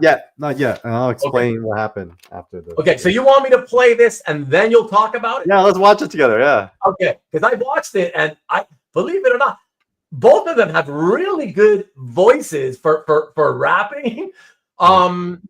I really like what the black dude does here, but I'm gonna play it and then I have something to say about him. I think he cheated his way out of it because he didn't know he couldn't think fast enough to freestyle. But anyways, let's check it out, and we'll talk about it after. Oh God, please. There we go. Yo, hey. Who you supposed to be? Bruce Lee with his pants all sagging? I murder you, dog. There'll be no return of the dragon. I don't come out here to joke around with no fool. Sean Nicholas, I never lose my cool. That's right, you look like Tony the Tiger. I'm about to take a big bite out of your little whack tail. Hey yo, I don't mess up. Sean Nicholas, bless up. Eddie yo again. Woke up in all of that tower from night till morning. None of them now hear me warning. New York hear me calling. This soldier man, the boy they missing like Bin Laden. Put the face up on the button. To see hear me calling. That boy, yeah. Right? Now it's up for the champion, Jen. You ready? Bobby, drop the beat, baby. Yo. You ain't a reggae artist, and I ain't hating on you. Stop lying, Miss Cleo is more Jamaican than you. I'm nice with it when I'm free it. Who you think you being? My pants are new, my sweater is new. Don't be mad at Chinese kid dressed better than you. Man, I'm freestyling now, it's a rap. Matter of fact, you should ask Clef how to make your flow tighter. Better yet, pay him 20 G's to be your ghostwriter. I'm nice when I'm freeing, you ain't beating me. Matter of fact, I'll be at buffet and you ain't eating me. Don't make me start rapping in Chinese on the microphone. Like Bono Payla, that means take your sorry butt home. Yo. So fun. So I was 23 when this happened. Jin was 19. And are you familiar with the show? Sorry. So that guy, clearly, what's his name? His name is Jin. He's a J-I-N? J-I-N, Jin. Yeah. Jin, okay. So he's a Chinese rapper at the time. I mean, just kind of paint the picture. This is I don't know, 2000s, 2002, maybe 2003, maybe 2001. We were hip hop was like at the height as a culture, right? Music wise, but you don't see like Asian kids doing hip hop like that, right? And so when I saw this, I was really blown away because, like, not only was he, excelling in rapping, this was the 7th week in a Freestyle Friday tournament that basically makes him puts him into like this Freestyle Friday honor champion, like 7 weeks in a row. So this was like the final match, and so he even speaks Cantonese, which was freaking awesome, So are you saying that was happening? That was local to you, where that was happening? It's New York. It happened in New York. It was on BET. Oh, that was New York. Yeah, BET is like the Black Entertainment television. Yeah, I know what BET is. Yeah. And so Alex huge. Garcia in the house says, as a rap historian, I remember these rap battles on BET and freestyles on Rap City. Yeah. What's up, Alex? That was Albert. Yeah, Albert Moy. Kind of looks like Albert Moy, young Albert Moy, huh? Kind of got a similar look, actually. But yeah, so as a promoter at the time, I basically by the way, Southern Comic Geek, I was holding a BlackBerry in that photo earlier. So yeah, I was always attached to my BlackBerry. But anyways, as a promoter that was, promoting clubs in multiple cities at the time, by then I was pre-established. I had all the hottest hits. I worked with all the record labels. I would tour artists through my club circuit, like, I don't know, like Black Eyed Peas. They want to do a tour. I would tour them through different clubs I promoted across the nation. So what does that mean? Because you're a club promoter of parties, but when these music acts are going city to city touring, what they want to come into to this club to do what? Like just promo or to perform? They'll perform 1 or 2 songs, and these are like promotional tours. And early on, when a artist signed a major record label, this is how they get the street buzz going, is to go to nightclubs, make appearances. And it's a really hard job for artists because you basically have to try to, hit all 50 states if you can and make a presence and create this kind of grassroots buzz. And so I would host a lot of these tours because I had control of all these cities and all these clubs. And so, how does that work, though, Carl? What, like, the difference between just promoting a party at a club and you being kind of now tied into like, that's like you said, let's say Black Eyed Peas are passing through. How do you fit into we know now how you make money on parties. How do you make money when a musical act is coming through and they want to make an appearance here now? Is it the same thing? It's about selling tickets, or how does it work at this point? I'll give you like 3 scenarios. I mean, scenario 1 would be like if they're a big name already and they release a new album, they'll usually give like a discounted rate for booking them to come to your club. So instead of, let's say, like it costs $100,000 normally for them to do a concert for you with a full set, they'll come and do one song for $7,500 or something like that. Really? And then, or $5,000, and then you basically pay that. Did you just say one song? Yeah, they'll come and do one song. It'll just be appearance. But for me, as a promoter, it's great because I could put them on the flyer and I could basically promote and get more people to the club, and I could charge a little bit more sometimes, right? Usually you charge the same, but it just builds your brand. Second is the second. So because I had multiple events going on every week, I had buying power, so I could negotiate down these costs, right? Okay. Second way is basically if a record label is really into a new artist, they don't have quite a following yet, they would basically ask us to do them a favor and say, hey, they're in town, can you just let them perform? And that way it's free. They just show up, surprise performance, whatever else. And then there's a third part where an artist who maybe the parent is like a wealthy parent and they're paying the label to service them and get them into the network, they'll introduce them to me and say, all right, these guys have X budget. As a marketing initiative, can you give them like 4 or 5 nights to perform? And so basically they would pay us to allow them to perform. And so that's kind of the thing. So those are 3 kind of ways. Obviously there's 1,000 different ways, things like that can happen, but it basically those are the 3 most common ways. Okay. And in the manner in which, when the artist has to come in, let's say they're going to come in and play a song or 2, let's say, a tiny set. Does that mean, since that's all they're doing, would this be as part of a party that you're promoting already anyways? Or would this be just they come in and it's kind of like you bring in a crowd just like they'll play a song and then they just sit there to do an interview and people just watch them and listen to them do an interview? I'm assuming it'll be based on my so kind of rewinding a little bit back to like my progression as a club promoter. It began as like special events at first, right? It'll be like special events every quarter, and then it became like monthly events, right? Like so people look forward to it.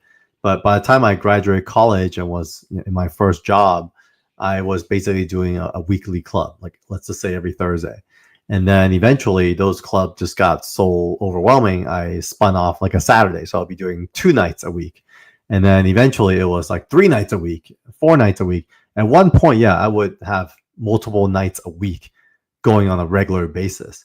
Wow. And so I had a setup where I could program. And you could always use entertainment, right? And so people get bored. You always want to get, throwing gimmicks to make it interesting for people to come back. And so that's kind of how I filled it in, as far as more of a really far out calendar. And you would just, if a label comes to you and say, hey, what nights are open, whatever, you'll just offer them some dates or whatnot. That's more aligned to their album sales. Right. And I got to say, though, I got to ask you, so when you were just out of freshly graduated university, and then you got your first job. And by the way, would you mind telling everybody what degree you ended up getting? Business degree at USC, and then I was at Anderson Consulting in my first job. So it was Arthur Anderson. You went to USC? I went to USC, yeah. Trojan, you're a Trojan? I am a Trojan, yeah. Wow, okay. Yeah. All right. And then you went Anderson Consulting. Did that for a year, and then I was actually going to quit because the nightclubs were actually making me more money than my day job. So that's perfect, because that ties into what I wanted to ask you. It's like, you're fresh out of college, you go get your first job. How in the world were you managing to do a full-time job while you've got 4 nights a week of party promoting going on? I didn't sleep much. I slept like 3 or 4 hours a night. It was pretty bad. Oh, yeah. I figured that's what it has Lots to be. Lots of caffeine. Like I used to drink maybe like 2 or 3 Red Bulls a day and maybe like a 6-pack of Diet Coke throughout the day. It's pretty unhealthy. Yeah. No, yeah, for sure. Yeah. But you can do it for a while when you're young at that age. No, when you're young, for sure. I was still hitting the gym. I was like, I was still on a schedule, and so I don't know, all that energy, I don't know where it came from, but like literally my day job friends will always make fun of me because they thought I was like, doing coke all day or something because I was always like, Yeah, yeah. like spasming it all the time. And That's it. so He's always- in he's hindsight, always- I understand why they made fun of me. Yeah. I mean, the guy's always on the go. How does he do it? He's got a job, like doing parties left and right. Like, what's happening with this dude? Yeah, How I does he do it? didn't do all that. No. Energy bunny. Of course, they think you're sniffing coke. You know. In fact, most of the time, if you saw pictures of me in clubs, it would be that picture where I'm on my BlackBerry working. Yeah. 'Cause, like, to me, it was always like a business in a way. Like, There was probably a few years where I did partake, but for the most part, I definitely was treating it more like a business. Look at John, the UCLA boy. He's Woo! trying to So compete with you. my business partner in the club business was from UCLA, and it actually Okay. worked out really well because we had, kids from both schools, and yeah, it just made it more fun because they get to meet people they usually don't meet. So, Yeah. Hey, Hyder, what's up, bud? Hyder, what's up, man? Yeah, and like Rick says, and then you crash. You eventually come down. For sure. I mean, I drank so much caffeine at the time, but yeah, man, Oh my Red God. Bull, oh gosh, so much. I would sometimes go. I would have like the longest weekend. I remember it would be like we'll have like a rave or something, and then I'll be up all night, and then I'll have to go take a midterm or something, and I would literally down 2 Red Bulls right before the midterm and just take my midterm. Like it'd just be like the craziest lifestyle, but yeah, That's it nuts, got me man. through school. So Yeah, for sure. No, it's exciting, Stanley wants to know any problems with fake IDs. it wasn't a problem to me because He's not the I'll doorman. turn a blind eye. Exactly, I'll turn a blind eye if it's your ID is good enough. But it's pretty prominent even today. Like if you go to UCLA, go USC, like all the kids have fake IDs. It's pretty easy to get. It's pretty accessible. Yeah. Right. Okay. So now, getting back to what we just saw, the rap battle, the freestyle rap. I just wanted to say, not that it matters, but I couldn't help it because when I watched it, when you first sent it to me, I was like, I really like the black guy's tone, really nice. I like his voice. He's got a great voice for rapping. You notice at a certain point, he stumbles over his words. He copped out. Yep. Right, and then suddenly it's screwed him up, and that's why he went into the Jamaican. Yeah, it was so random. Right, it was like that, but it's obvious that's why it was just filling in the air because you can't just stand there like with your, oh my god. It was supposed to be a freestyle, and So that's where then Jin came back and opened up with like making fun of his Jamaican thing. Yeah, And exactly. it ended from there. Yeah. So he definitely won that one. I also props to Jin because as the Chinese guy, he also has a really nice tone to his voice. If you don't know that he's Asian, you wouldn't think it's an Asian dude. You know what I mean? No, you wouldn't. Yeah. It sounds real good. Amazing. like he's very talented, very gifted, and he was truly freestyling. If he's rapping right then and there, he wasn't writing stuff, which a lot of guys do. They write in advance and they try to act like it's a freestyle. Tom, we'll get there. I think we'll talk about why I didn't do it. We still need to talk about Jin because there's another video that's related to Jin. Oh, yeah. We'll dive into it. I mean, I'll fast forward a little bit. So basically, the nightclub stuff, that's that. Jin was interesting because what happened was when I saw his video, I was like, oh, shoot. And as a nightclub promoter, you want to be the first to present the new rapper or whatever, right? And so I basically tried to find him, and I didn't know anyone. I couldn't find this kid. How did I book this guy? I need to have him come to my clubs. And then a week later, I get a flyer from like some random dude promoting Jin at a Korean nightclub.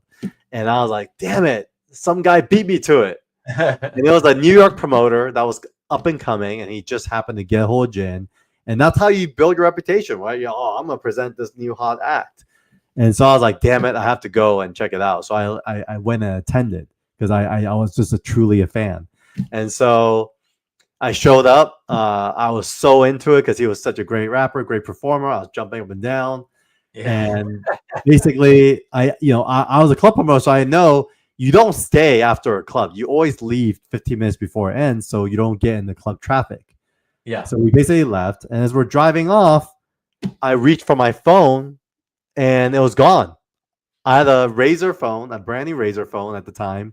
And that was my contact list. That was like, as a nightclub promoter, that's your everything. That's your gold medal. And then my heart dropped. I was like, oh my God, I lost my phone. And so my friend, Jeff, my best friend I grew up with, was like, oh, shoot, better call. So he kept calling the phone. And basically the phone kept getting hung up on. And finally someone picks up on the other side. And my friend Jeff was like, dude, you have my friend's phone. Where are you? And the guy's like, oh, yeah, just come. I'm in front of the club. So I made a U-turn, drive up. I saw a big crowd. I drove pretty much drove into the crowd. And I rolled my window. I said, who the F has my phone? And then guess who turns around? Jin. Jin turns around and says, yo, I found this on the floor. I picked it up. There you go. Come on. He was the guy that found my phone.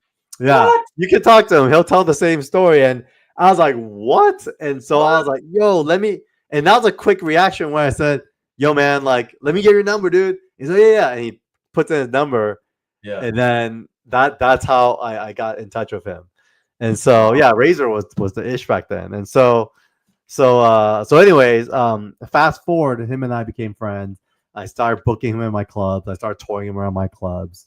Cool. And then we would start doing a lot of tours everywhere. And then next thing you know, I got into this kind of business. Actually, maybe a quick way to do it is I kind of go to slide 9, and then we'll come back to these other 2 slides. Cool. So you could play this video, which is pretty fun. Okay. And you could probably expand it too, Rubén. I don't know if you want us to be on the video, but if you expand it, you can see the whole thing. But yeah, maybe Watcher could show our reaction. Maybe that's even better. That's better. Yeah, I think people would rather see our ugly faces. That's crazy. So this may be 2003-ish. Yeah. 2003? This is what China looked like back then. It was from China back then. Yeah. I think the world is kind of small. I think, over the radio, I think, the people here can simultaneously enjoy the music from other parts of the world. 非常厉害，所以我们来到这个 club， 就是看他表演华人之光音乐。They're taking and borrowing from the States, and they're making their own style. That's funny. Yes, this is a sort of very overwhelming, music form. I don't even know how they got hip hop out here. Yeah, I'm Chinese. Now you understand it. I'm the reason that his little sister eyes are slanted. Hip hop artist Jin is the first Asian American rapper to put out an album on a major label, Virgin Records in this case. We're hangover for it. Look at that. Nice. Oh, wow. I'm so tired. I don't know why. That's a history tour because his album recently came out. You got Young Jin the Jin. It is MC Jin. What's up? Where the fuck are all the Chinese people at? That's crazy. It was pretty amazing the response that he got. They were just hanging on to everything I was saying, responding very well, reacting to the songs. You see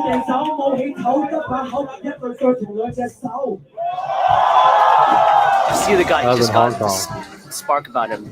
I'm Jin Ao Yang.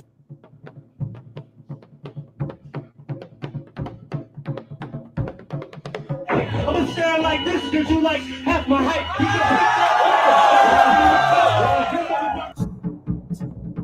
What's the problem? Yo, show me something that I don't know already. Cops just rolled up on us out of nowhere. They're looking for drugs and guns. There's no Tokyo in Tokyo, baby. Problems. They want this, they want that. I came to the point where I was like, fuck, I don't want to do this anymore. Yeah, this is around the same time as 8 Mile. It's pretty funny. Yeah. Chill, back up, man. It's hip hop in the fucking house, man. That was in Japan. Definitely an eye opener. All right. So why that was relevant, and it basically kind of launched me into the next part of my career because I was so tapped into all the nightclub industry. Jin has signed with Rough Riders after this whole 106 and Park thing, and they need to promote his album, and so I basically was put in charge of that, and so I started booking his tour, and one of the initiative was to book him in Asia, and we ended up taking like a 7-city tour. And I basically booked across that tour, and my friend Todd Nkasawan, who was a director at the time, he shot a lot of our music videos. I said, yo, you want to come along to the tour? He's like, yeah, sure. He brought a camera and he basically shot everything. We turned it into a documentary of the first tour in Asia. And at the time, you know, there was not that much hip hop stuff in Asia, but we started discovering pockets of it. And yeah, it was a big part of our memory as a early 20-something-year-old. It was crazy. Wow. That's there was wild. there was like, you know, we're on cell phones. There was long distance wise, there was like you had to do like landlines all the time. It was crazy. It was totally different. There was no internet. You can't search the internet. It's all phone calls, you know, and all my itineraries are on like paper. I still have the folder of all that. It's crazy.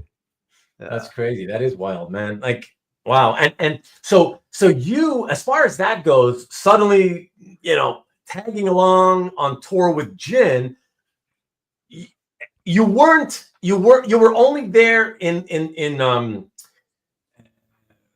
what's the word? In other words, you were not part of his crew per se. It was just in terms of helping organize the tour. Would that be correct? Yeah, I was just organizing the tour first, and then his crew actually were basically guys from the Bronx, like, you know, from the projects that were. You know, that's where he was born himself. And he was he's actually from he grew up in Florida and he moved to New York Chinatown. But his crew was, you know, total hip hop heads that, you know, and then some of the guys were from Rough Riders, and I basically booked the whole tour and they all came along. And and it eventually evolved to me becoming his manager. Really? Yeah, after his so I basically eventually became his manager. Oh yeah, it was crazy. Yeah. Oh my God. So Sean's got a good segue kind of question that I wanted to get to myself since the beginning, honestly. But I always like to, you know, keep with the timeline so we're not jumping back and forth too much.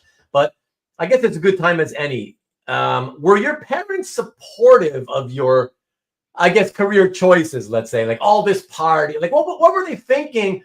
In fact, if you could answer, like, what were they thinking? Were they even, I guess they must have been aware. Were you living with them while you were promoting all the partying, while you were going through school and stuff? Were you still living with them? So I was pretty much, for the most part, out of the house pretty early in life, just because I was able to make it work. Yeah. Okay, because this is what I wanted to ask you, because part of the thing when we first got together for the show and tell, and I kind of alluded to this, in reference to what you had said in the description of one of your art pieces in your gallery, that you kind of were on your own since around, correct me if I'm wrong, you left home around 15? Around 16, 15. Like I basically was paying for all my cars, and then I bought my first car when I was 16. And so I was and you know, I'll say this, answering that question, I don't know if my parents, I mean, like culturally and even just the dynamics of our family, I don't know if supporting even kind of fits into an understanding, if that makes sense, if that even exists. I think they just did their best. Like my dad, I think, was a great role model because he just worked his butt off. And my mother was a great model because she was always so positive. Like it was hard. Like a lot of tough things happened to my family in many different ways, economically, whatever else. And it was never easy, but my mom was always so positive. And I think like those two examples really helped shape who I am. So they don't, even up to this day, I don't think they understood what the heck I did.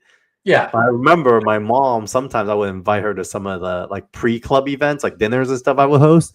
And she'd be just so happy, and she'll say hi to everyone. She'll remember everyone's names. She was such a socialite, right? And my dad didn't understand, but he just loved seeing how I was working hard, you know. And really? Okay. I think that was like, you know, my dad. A short story. My dad. My grandfather. He was kind of like tricked out of his fortune. He was a pretty like wealthy doctor, and then he lost everything. And my dad was homeless, and so he was homeless with his. He was the third youngest, and he had a younger brother and little sister that he had to put in an orphanage. He ended up working at a school and they let him live under the stairs, and he was a custodian kid. Basically, they call a schoolboy, and he would clean desks and stuff at night, and he lives under the stairs. And in return, they gave him a chance to go to school for free. And so he basically made enough money to get a 1-room apartment so that he could go and take his younger brother and sister out of the orphanage, readopt them. And then on top of that, became a teacher in that same school, and eventually became the principal and head pastor of that school. So like that little kind of like story there, like, you know, it made a lot of sense why he wasn't around a lot. Like he was always working. Like he would basically be out of the house, first out of the house, maybe 6, 7, 5 in the morning, maybe. And then he'll come home at like 11 p.m. and we'll go out and have dinner like late at night. Like you, like late night owl. He was like a night owl. So, and then he would, you know, we'll have dinner, come home by midnight or 1, whatever. He'll be gone as soon as I, you know, wake up. So I feel like there wasn't like, I would say like, hey, sit you down, son. Let me teach you something. It was all led by example, like from both my parents. So supportive, you know, I don't know if that's a like a relatable term in the way I understand it in the Western sense. No, I get it. I get it. Sure. I think they definitely they did their best, you know. I know all about Chinese families, so I totally get that. But I have to ask you then, if they still seem to be, you know, willing to like, oh, you know, hey, mom, dad, come, I'm doing this party, whatever, come, and they go, they were willing to go. I gotta ask you, like, what was it that caused you to leave home in high school? And where did you go? Where were you living? I don't get Just wherever. I would like bounce from house. I would crash with friends, and then I don't think I got my place until I was like 21, maybe. And then, I'll come on. Don't get me wrong. I would come home and stuff. But okay. For the most part, I'd be gone, like, you know, maybe here and there. But financially, I was independent since my teenage years. Yeah. Okay. But you'd still every now and then you'd be gone for 5 days and drop in. Exactly. I'll be gone for hopping around, traveling, whatever, and now I'll come home and stuff. Yeah. And then eventually, I moved to downtown LA. It was fun. Yeah, I respect that, man. That's wild. That's really wild. No, Sean, he mentioned earlier. No, I have an older brother. Yeah, my brother's totally different than me. He's very, very accomplished. Definitely like a C-suite corporate guy. You know, Victorian. You know, so far we can say so far you've shown to be pretty accomplished as well, in a different way. That's all. He's like, I guess academically and career wise with a kind of more traditional accomplishment. Is that what you're getting at? He's definitely more traditional. He's definitely more traditional kind of guy for sure. Engineer, term marketer, very successful. Corporate. Yeah, for sure. Well, look at that. You know, James, you're right. My mom did my laundry like forever. that was very helpful for sure. Because I was like, I was running. Well, big respect for mom. Have Comic Guard at all. You're right. Financial vagabond. That's a great. Well, actually, no, my brother does have Comic Guard because I bought him Comic Guard. He loves Darth Vader, so there was a Darth Vader cover that I saw that I knew he would love, and so I bought that. And then I bombed some other Darth Vader stuff too. I think some of the commissions that I got him. But yeah, all the comic art my brother has is from me. That's funny. So Sean wants to tell you, what a great story so far. Can't wait for the life story graphic novel. You never know. I feel like it's always just just that. I mean, it seems like so many lives ago, just us talking about. I'm sure. That. Yeah. But when you do so much, right? Once it's all over, years later, you look back, it's got to feel like it was a different life ago, lifetime ago. So, no, crazy. But okay, let us. So I guess you wanted to go backward a little bit. So we jump. Yeah, we'll go back to those 2 slides, and I'll just jump through it really quickly because basically what happened was we did that tour, came back, and then I started signing other artists and started working with other artists. And, you did? And started touring a bunch of other artists. And long story short, managing. You mean signing them for management purposes? Management. I was a manager. But in hindsight, I was probably more of a producer because I would also invest in their music. Which, really? At the time, I didn't know that makes you a producer. I just thought it was, whatever it takes to get things done. And so we ended up. As long as you front some of the money, that gets you producer credit? Is that Yeah, what when saying? you're paying for stuff, you're typically producer / executive producer, at least executive producer, and then the producer is the guy that sits with the artist and writes the songs and produces the song. So I was Right. depending more on like finding the money, running the business, probably more in music sense, an executive producer. Okay. Okay, cool.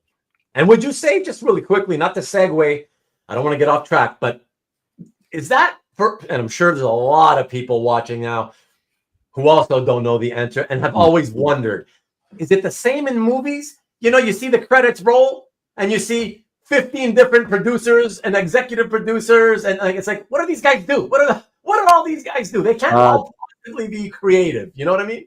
Movies are producer is definitely the one that kind of runs everything and packages everything and makes sure it happens. Executive producers are the investor types or the studio executives. For TV shows, opposite. The executive producers are the writers and also the producers per se that puts together a show. And then so in TV, the writers are the kings, and in film, the directors are the kings. Okay. Interesting. Okay. They finance, right. Sean says, except for the Hong Kong origin, parents being preachers, the party planning gig, managing rappers, we have similar backgrounds. Sounds very similar to me, Sean. Yeah. You'll be the next one doing an origin story here. All right, Sean. It's funny. Money Man, right. Stanley, honorary credit. TV show writers are king. Aren't treated. The movie writers are not treated well. Okay. Yeah, because what happens is like the way kind of why Tom says that is because movie writers often, if you have a screenplay, the studio will have a bunch of other writers write on it to kind of get it right. And then once they attach a director, the director often will want to write on it as well. So by the time it hits the big screen, a lot of writers will say, like, that wasn't even the movie I wrote, That wasn't my movie. Yeah. Exactly. Yeah. So, and the truth is, it's not, because they sold it and it's a studio's movie, so they could do whatever. Oh, okay. Because once they have the screenplay done and written and finalized, that's it. It's handed over, and you already get paid for that. And so since they own it, they have the right to get whoever they want to keep playing with it and fiddling and changing it, and and you can't say shit, basically. Correct. Exactly. Unless you're, and that's why someone like a George Lucas was always really smart from day one. He wrote it, owned it, and like sold it. So he always owned everything. Yeah, gotcha, Marcus. Yeah, once the screenplay's done, they don't need you anymore. Yeah. Correct. And then TV shows in America, at least, it's a team effort. So there's like a thing called a writer's room, where the showrunner, who's the main producer, would have 5 other writers, and they would basically talk on big picture stuff. And then they would break up episodes. That's why if you watch the credits on different episodes, it's every like 5 episodes is usually written by a different person. Right. And then the first and the last one is usually written by the showrunner, because they kind of create the end caps for the show itself. Right. Okay. All right. So what's up with the Fast and Furious here? I got to know here. A couple things. So basically, in short, is I got really lucky. I basically had a lot of friends. One of my friends was very close to this director of Fast and Furious. Well, first of all, Jin was part of Fast and Furious 2. So the director loved Jin, and so he was actually in it. And then is in it as an actor or like an actor? He actually was Jimmy the mechanic. So if you watch Too Fast, Too Furious, it's directed by John Singleton, I believe. He was in it. And then 3, one of my other artists' songs was actually part of the soundtrack. And then basically after all this happened, I started producing albums. And so these are some of the artists I manage. This song called Fly Like a G6 went 6 times platinum. Wow. So it 6 million. You mean 6 million units of the single? The single sold, correct. Yeah. Wow. Yeah. And Jin, we ended up going to Hong Kong, and we went gold, and we actually had a gold record over there as well, which is like 50,000 at the time. And so it was great. And but what was very interesting is, through all this, the nightclub still was still going on. I was managing artists. I was like I would have multiple suitcases packed at a time. And basically, yeah, I had red hair as well. I would always color my hair. K-pop junkies coming in to make fun of you. I know. I thought it was pretty funny just seeing like how I evolved.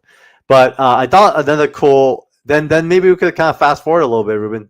Two slides from now was then who one person I met. I've had many folks I crossed paths with, but one person I met by the name of Carl Bressler. I always called him my Jewish dad.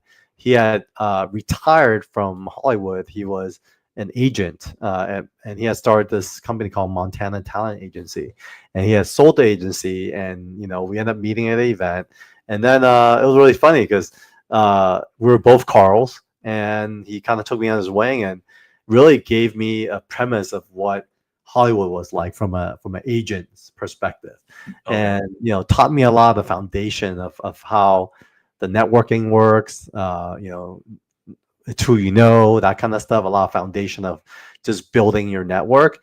And I always kind of give credit to Archer and Armstrong because in a way I was always like this very positive, open eye, I work hard, but I was honestly a little directionless because like as much as my parents worked their hardest to provide whatever they could for us, there wasn't a lot of direction. Like, he's a pastor, like he couldn't tell me how to be a good, music producer or nightclub promoter, right?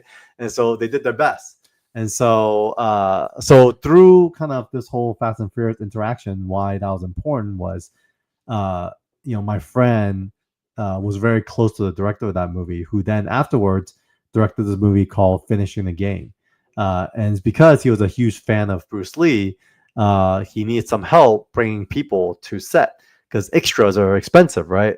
And so basically, that's basically what the next slide was, where, if you want to play it, I'll tell the story afterwards. Yeah. Okay. And by the way, am I mistaken? I was under the impression that extras are like about $100 a day, and that's like they might be there for 12 hours or 15 hours. Is that right, or am I off? It's $210 10-hour days now, but $100 a day, if you think about it, if you need them for a week and you need 100 or like 50 of them, it adds up. It's like it's very expensive for an independent film. So this was an independent film that was shot, and in a way, kind of got my first, producer credit. And so really? I thought it was funny to show this. Okay, yeah, let's check this out.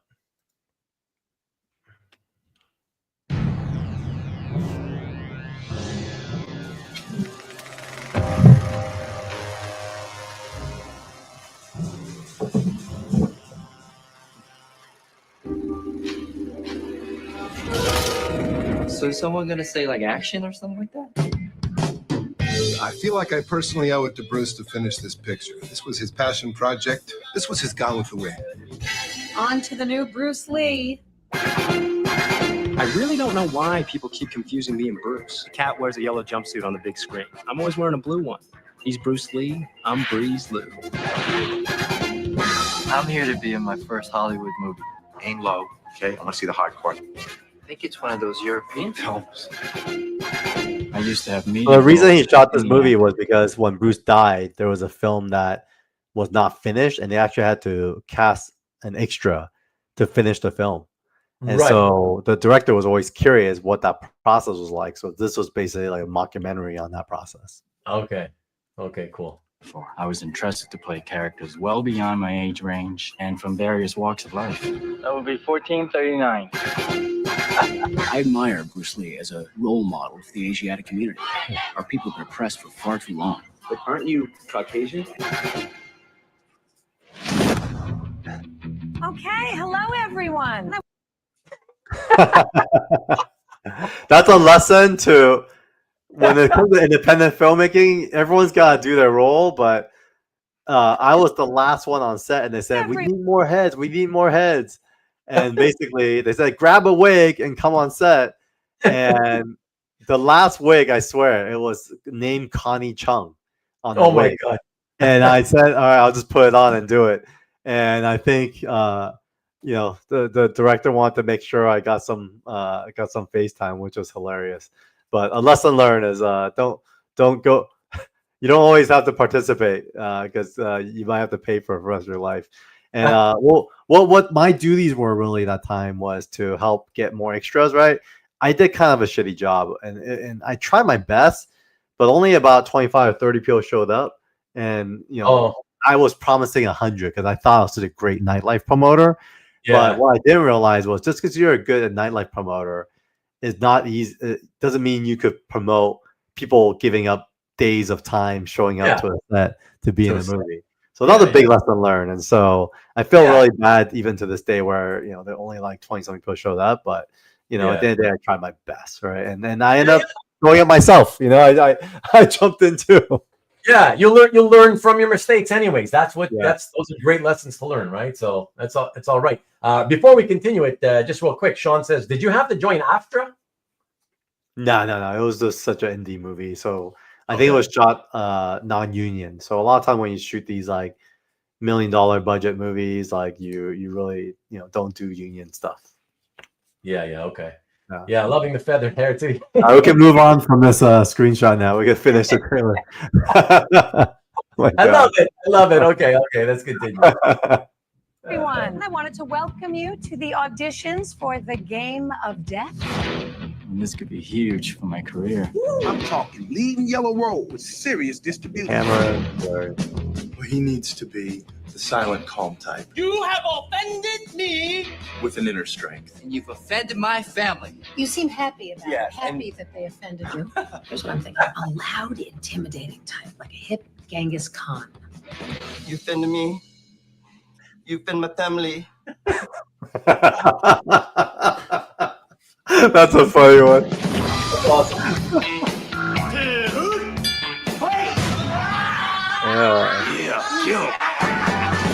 It's funny, a lot of the guys actually have done pretty well for themselves after this movie. A lot of the guys I was in it. A lot of these guys? Yeah. I don't know if you recognize them or not, but a lot of them have done pretty well. Okay. Who knows? He doesn't have what it is that I was innately born with. True power and the ability to destroy with my very presence. I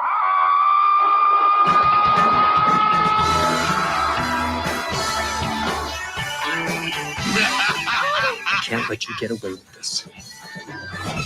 Brother. Okay, can you tell me why the white guy Yeah, tell us showed why the up? white guy showed up. He's like a fungus. It's pretty funny. Anyways, that was a moment. And then I guess the next slide would be just another indie movie I got involved with. This movie called West 32nd.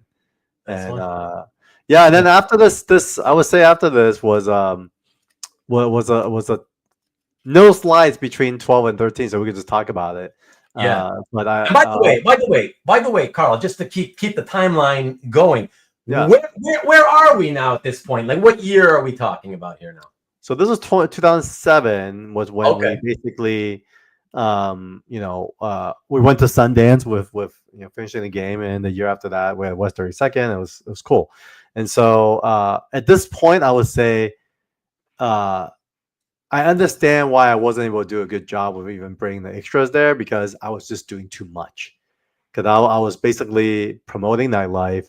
I was basically, trying to help with indie movies, and I was managing music artists, so I was stretched in like so many different directions. Very thin.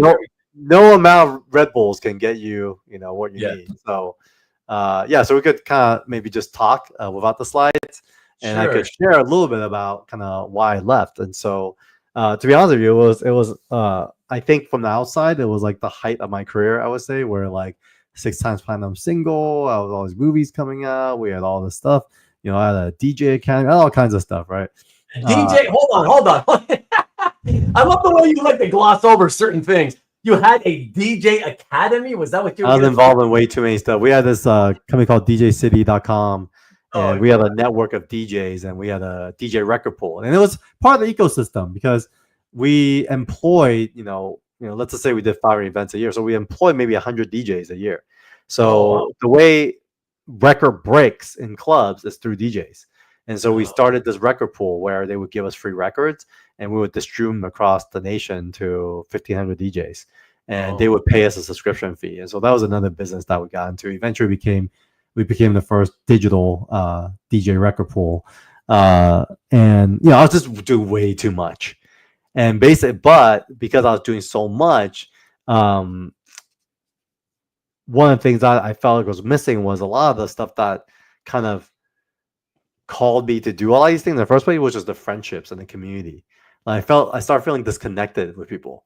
And so basically, in the course of those years too, like I was traveling the world, I was like kind of a Peter Pan because people were growing up. Because if you think about it, I was promoting nightclubs for 10 years. I was managing artists for 15 years. So it feels like everybody is moving on with their lives, but you're kind of stuck in the same. Yes. And because I was because I was so integrated the communities and was part of so many people's lives, I was best man in 4 weddings and groomsman in 10 weddings, So it was like total of 14 weddings I was in, and I'm watching people grow up, have kids, and I just felt so in kind of weird way, just very empty, right? And I remember this moment where I went up to the office. We had a nice office, half a floor of a big building, 40 something employees, and it was growing in every different direction. We had a marketing agency, all this kind of crap. And then I walked up the elevator, came back from tour one time, walked through the hallways, and didn't recognize like so many of the people that I was employing as part of the company. And I basically you didn't recognize? I didn't recognize a lot of people. There was always new faces and stuff. And I forgot people's names. It was just hard. And I went to my big corner office, and I remember closing the door. I had like a panic attack. Basically, was not good. It was like, oh my god, what the heck is all this, right? And this felt very overwhelmed. And basically, I in short, and I was very immature and kind of crazy to do this. I just pressed a big reset button and told everyone like, can't keep doing this. I can't keep doing this anymore. This was my last day, and I took a year off. Yeah, wow. Took a year off. Are we still in 2007? This was in 2010. I would say from 07 to 010, it was just like a crazy number of years. Okay. And 2010 is when the hit single happened, and that's the year where I kind of decided to take time off as well. So wow, yeah, it was crazy. But yeah, so that's kind of how I got out. It was like a hard stop, and basically took a few years to kind of figure myself out.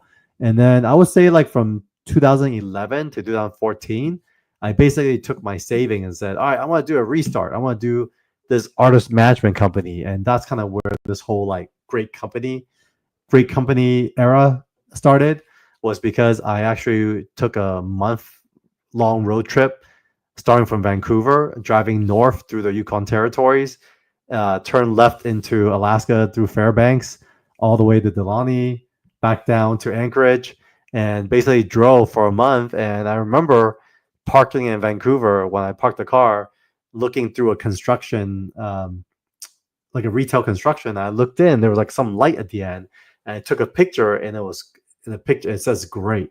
I don't know why it said they had that picture, but it was just something that like spoke to me. And so I was like, okay, whatever I have to do next, it has to be something great, and I have to commit to it. And so we started this artist management company, which was going to be this like multimedia managing YouTubers. And I basically back around 2011. I took a year off. Yeah, 2011 I restarted. And you're already thinking about management for YouTubers? Oh yeah, it was early. It was very early. So I said, wow, what's the one thing? Like I was doing too much. So what was the one thing I wanted to do? So this was now going to be like a record label management company for YouTuber types and musicians, whatever. Yeah. So I basically signed a bunch of creatives and roster.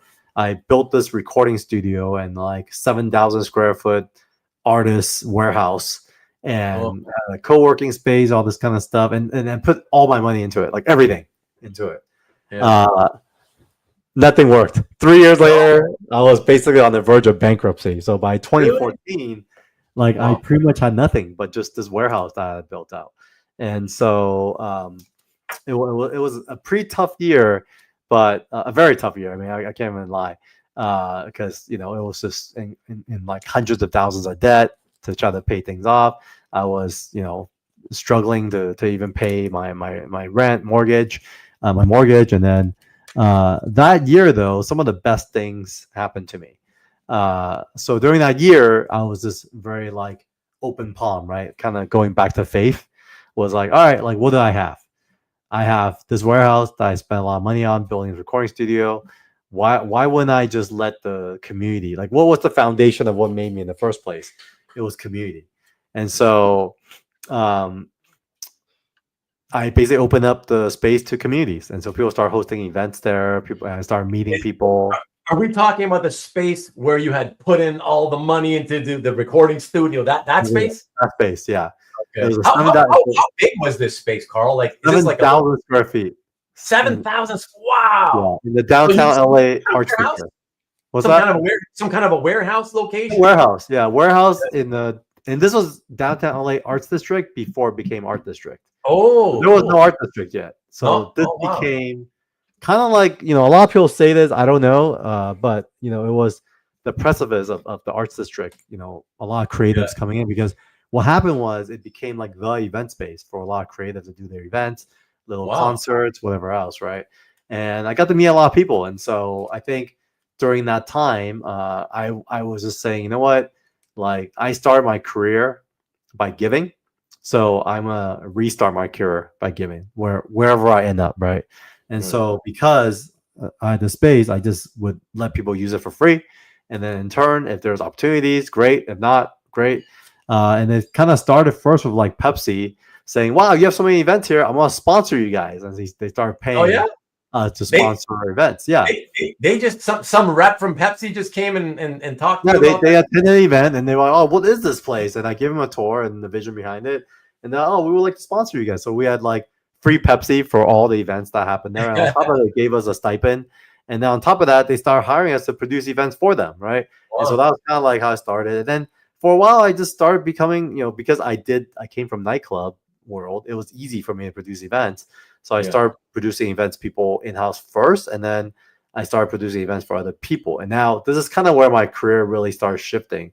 A Hollywood producer who was an executive at Warner basically went on his own to start his own production company.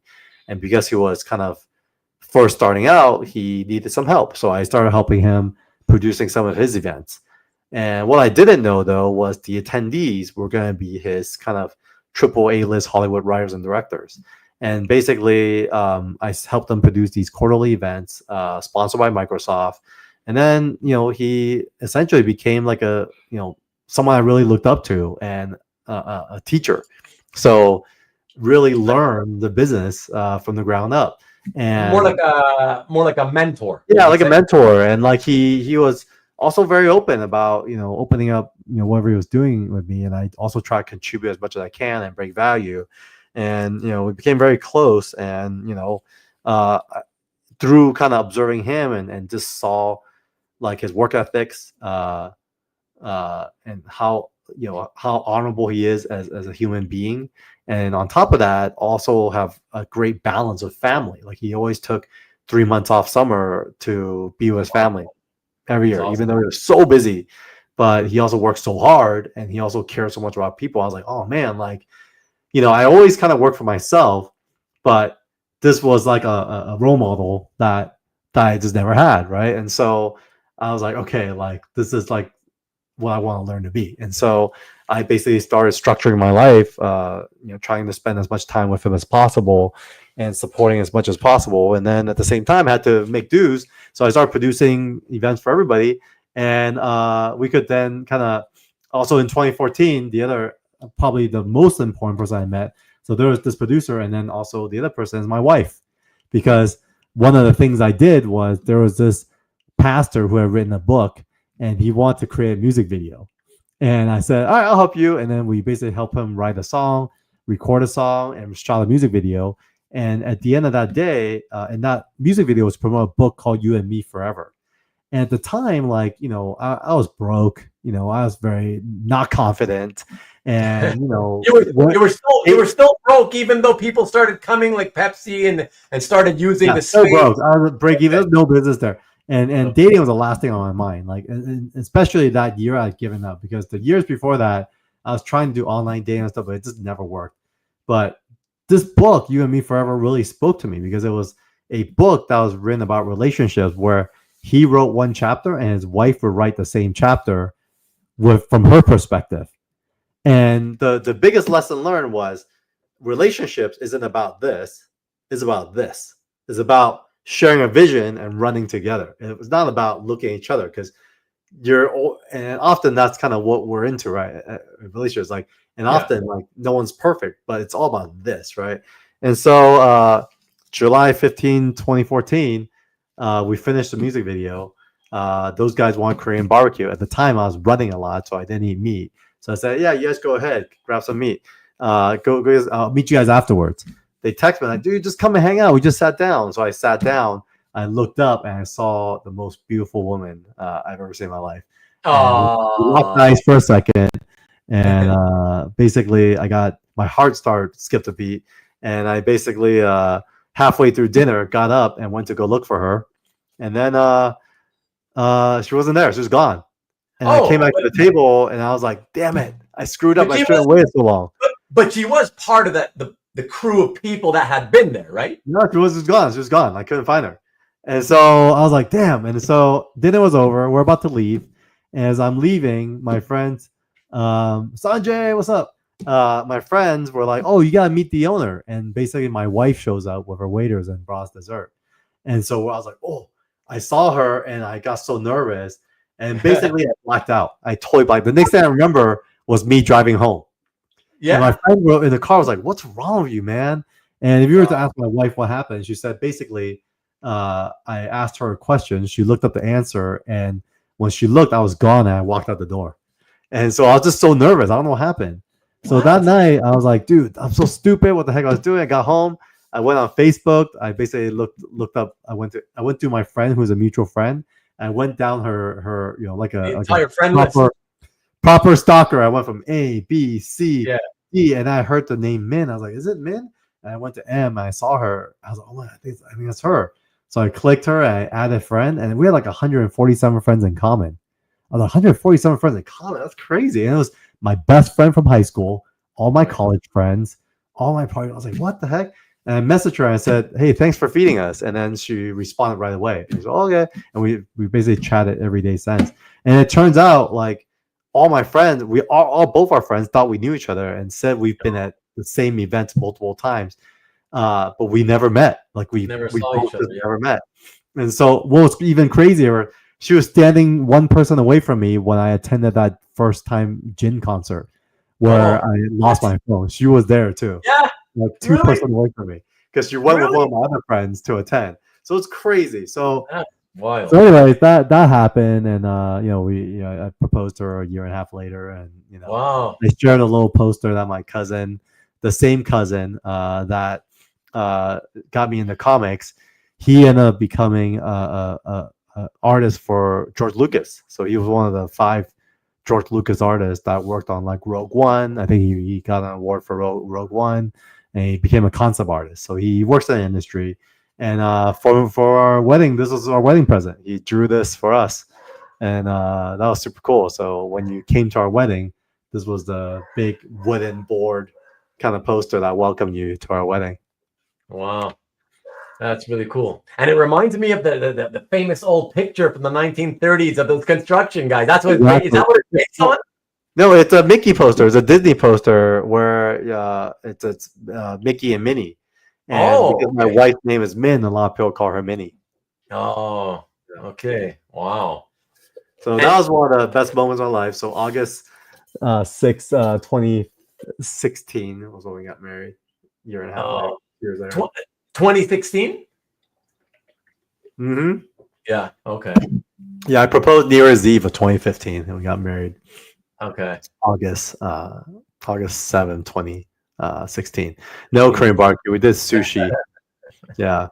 Well, so yeah. great. So as much as so basically what I was to say is as much as 2014 was so tough. Like it's so tough. I met I met two of the most important people in my life that permanently changed my life forever. And so so basically what happened, fast forward, when I said I met people through this producer, one of the person I met was Kevin Feige at Marvel Studios. And he gave me opportunity to produce one of their first live activations when they were at Disney, which is the next video. Is because I became really good friends with this guy, Rick Lovard, who heads up the Science and Entertainment Exchange. And through him, we connected with Marvel. They wanted to do this promotional event. And a lot of it, I don't know if you know kind of Marvel and their background, is they were basically really big on like having scientists consult on the Marvel movies, because their philosophy was the supernatural is just science we don't understand yet. That's kind of their philosophy. And that's how they early on they were able to make a lot of their movies, I think, believable, is because they had hired consults from the Science and Entertainment Exchange. Look it up, Science and Entertainment Exchange, if you guys get a chance. Awesome program run by my great friend Rick Lovard. And they consulted on the Marvel movies. And so they want to kind of show the backdrop of what that was like. So we basically created an event that had like a Marvel museum, where we kind of call it the Collector's Museum. And we had like all the like props from the movies, Captain America's shield, Thor's hammer, all that kind of stuff. And there was like a little secret room in the back where we kind of created all the worlds based on the Infinity Stones. And then at one point during the event, we shut everything down, shuffled everyone upstairs, and like this gate, we put a big digital LED screen on it, and it was the Thanos clip where he's like, if you're gonna do this right, I'm gonna do it myself. He grabs the Infinity Stone, and we opened up the gate, and it opened up to an Asgard, like a Bifrost bridge with a stage and a giant screen behind it. And that's where we did a kind of I think a 20-minute premiere, like a preview cut for Doctor Strange. So yeah, you could kind of watch that video. I'm gonna go use the restroom while you show that video. Oh, sure, absolutely, yeah. Let's go ahead, and I'll play this. I make a little appearance on that as well, but yeah, that was a very quick one, like the other one. Yeah, it set me on a path for this whole experience.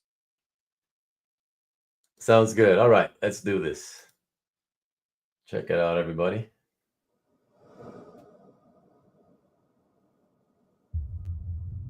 Might I offer you some advice?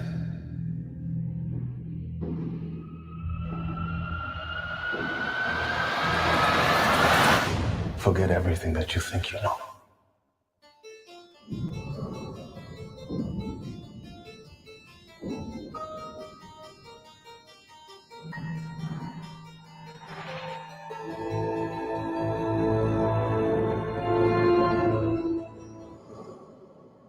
Thank you for attending this exclusive event, and now please enjoy as things get a little strange.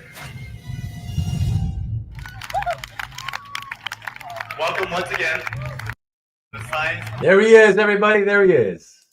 The Marvel Cinematic Universe. I'm here on a mission tonight. I want to change your perspective.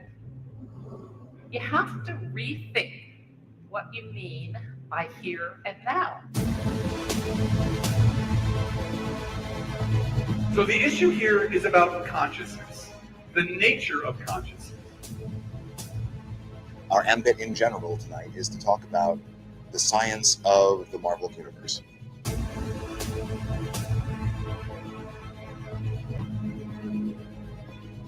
This internal, vivid, personal experience that we have, science right now, its current form, doesn't have a handle on that. The reality we think we inhabit is a tiny sliver of the real reality all around us.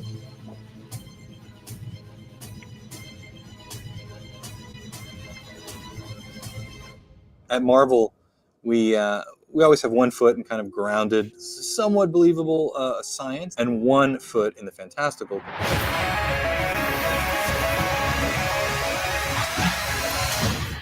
There's a strength to him, but is he ready? Are you nothing more than a bunch of neurons?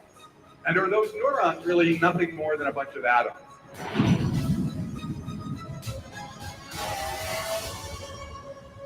So much of the DNA of this movie is about the philosophy of science, questioning everything you know and always pushing at the edges of known human knowledge. You wonder what I see in your future? Possibility. That was so fun. That event was awesome. Yeah. That's cool. And so was that a one-time thing? Yeah, Or it was did like think of it as like kind of like a promotional party for like the team and like the people that work on the film. It was very industry heavy, so it was a 1,500 people ish, but mostly Wow. industry people. Yeah. And so yeah, there was a lot of folks there. It was fun. Got to meet. I met a few kind of pivotal folks in my life there as well. So that was a big moment, because what was crazy was same that happened in October, the same year I got married. And before I left on honeymoon for a month, we were not funded yet. So I landed back from honeymoon like in September, literally like 6 weeks away from the event, and hustled so hard those 2 weeks and finally got everything paid for a month before the event happened. So it was crazy. Yeah. That's nuts, man. Yeah, Wow. that's crazy. Yes, approved by the Science Code Authority. You don't want to work for me, Tom. I'm really hard to work with at times, and I acknowledge that because I'm all over the place. So I've learned to stay more focused, but it's hard. But Tom's a workaholic. He just said earlier he works like 84 hours a week because he's got his 4 stores to manage. You know. I know. I don't know how he does it. Dude, don't work for it. Work with me. Let's open some stores. That'll be fun. Yeah, I actually like my team are also my friends a lot of time because I tend to work with people. I think it's always more fun. I don't do well when it comes to like putting on that Mr. Business hat because I lean more on the creative side. Yeah, I get that.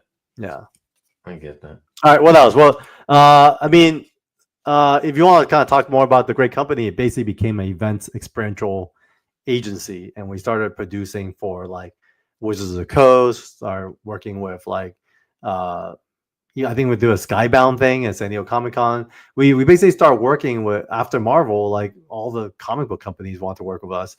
And so we started doing all these like activations at Comic-Cons. And that's kind of how I got into comic art, really, was because we were doing an activation in New York, and I went to go visit Bernard Chang. And then I ended up, buying my first piece of comic art. I did tell that story on Tatiana's show.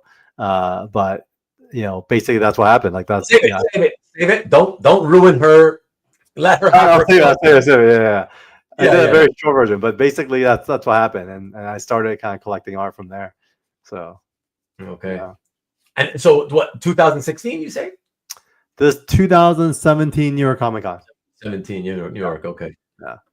Okay. But but I wouldn't say I started really collecting till like 2020 because the business really built up pretty heavily. And what that means is we not only started producing other people's events, we build our own IP. So my thinking was, okay, like I want to, get into film producing all stuff, but how am I get in? Like, and basically a lot of times you have to get IP or you have to build new IP. And so my business partner, John Braver, and we basically had this idea called the Blue Blade, and we built this immersive experience, and it was going to be a standalone. Think about like an immersive experience that's almost like a movie, and you as a attendee, you play a part in it. And John's background was a stuntman. He was a Tom Cruise's stuntman, and he was like Iron Man. He was in Iron Man as one of the terrorists, Iron Man 1. Oh, really? Like, but he directs these immersive experiences. So we got really ambitious, and then I think it was 2019 produced this Blue Blade as an IP, thinking it would be like a world that would expand the film, TV, all that kind of stuff.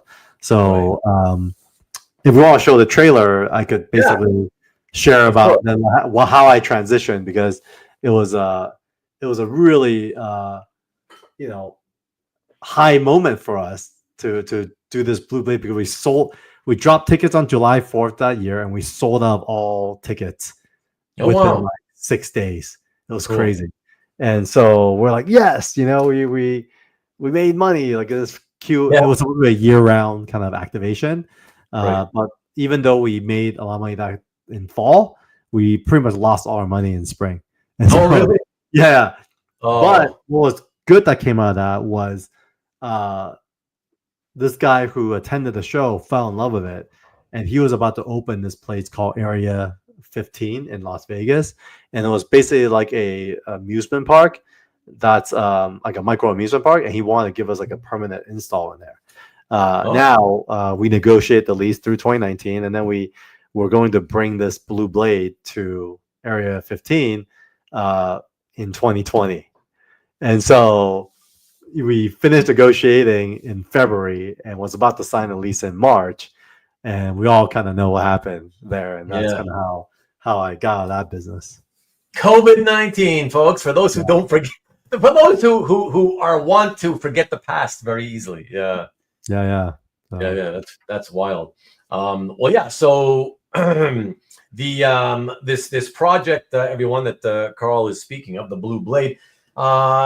It's much like the Rubén the Collector YouTube channel on a larger scale. You know, like he's saying, it's immersive. You know, you don't come here and just expect to listen and watch the screen and just stay quiet. I make you a part of the show. I bring you in and we all talk together. You know, that's what this is, but on a larger scale. There we go. So let's check that out. Of course, I'm screwing around. But yeah, let's check this out here. Let me put this back on screen. All right. And let's watch.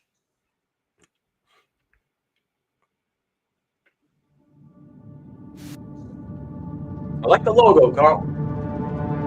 Thanks.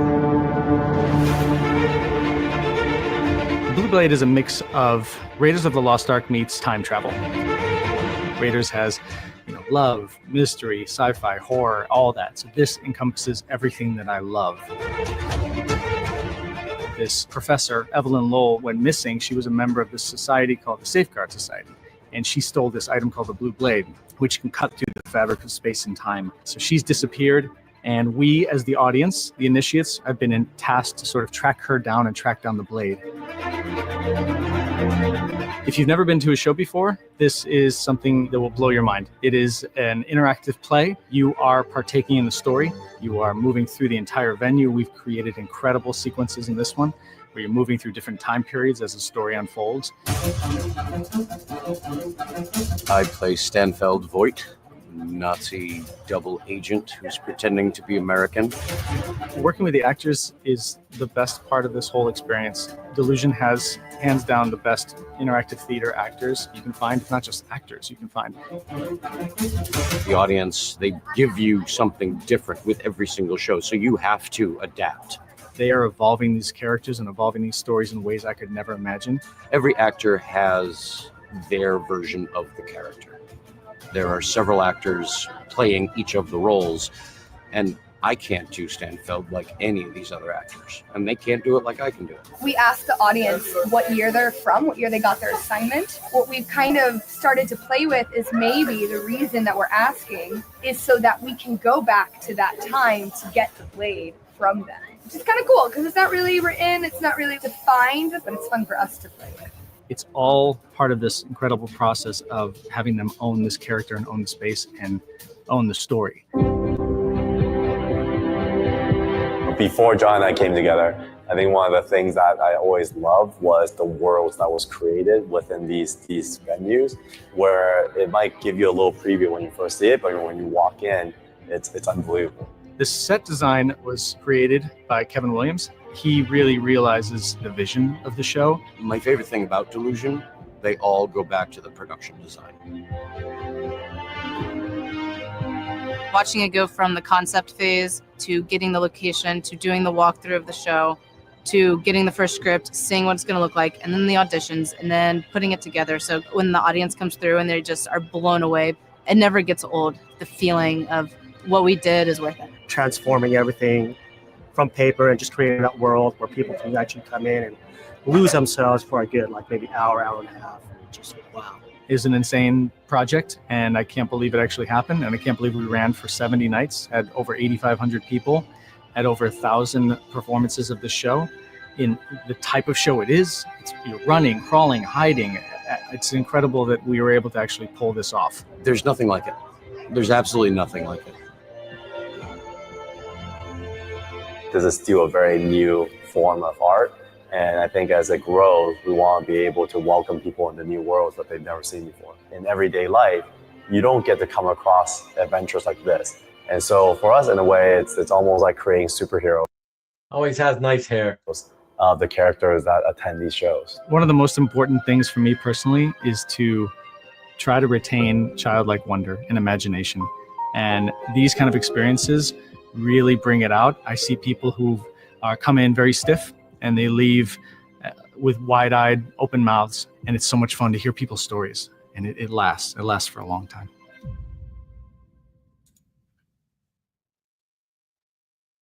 Nice. I've seen this video for like years. It's awesome. Yeah? It's such a good reminder of that moment. But yeah, no, I mean, imagine like we built full on like movie, like real sets, like a theme park. So like the best comparison would be like Galaxy's Edge, except it was an original story. It starts in a restaurant, and then all of a sudden this guy in a trench coat comes in and like brings your party to this back of a van, and then in that van they tell you that you're part of the safeguard society, and now you have to look for this person and don't let them go when they come into the bar. And so you put back in your dinner table and you wait, and then finally this person shows up and you follow them next door. And when you follow them next door, you go in and they disappear, and then there's gunshots coming at you and like bullet holes all over the walls. And then this door opens up and you're in this like office, and you realize you're in this like safeguard society office. And then all of a sudden like a phone rings, and this person's like talking to you in German, and he's like, what the heck, like what's going on? And then suddenly like this portal opens up, and we had everything on magnets, so everything started moving in the room towards the portal.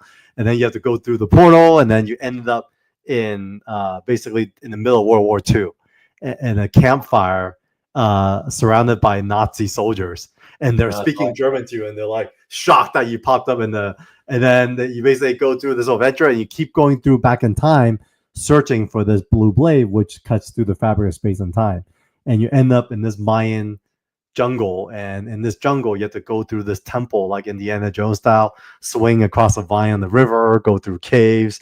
There's creatures like giant, like at one point there's this part where you meet the main character. You're sitting around a fire with her, and then she has you all pray to this temple god, and that temple god is an actual creature with a person, and he stands up, and he's like a 10-foot tall creature, like a Aztec creature, and he guides you through the forest and like opens up this cave for you. It was freaking awesome. It was like the best thing ever. It was like so fun. Anyways, it would have been fun. Tell me, Carl, tell us all. With that project, what exactly was your involvement? Producer. Yeah. Producer. Okay. Yeah. So my partner John would be like the writer director, and I'm the producer. So I basically got the finances together, put it all together, put the team together, recruit everyone, promote it, and so and once the show starts happening and people start attending it, is your job done, or would you be there to do stuff like while it's happening? Like, did you have to be there? Or not operationally. Like my job then evolves to like what's next, right? I would basically, I'll bring like the CEO of the VR company. Like, can you guys come and capture this and like turn this into a VR piece? I'll talk to the owners of Area 15. They'll come by and do a tour. We'll give them behind the scenes. Oh, we did this permanently at your venue. What does this look like?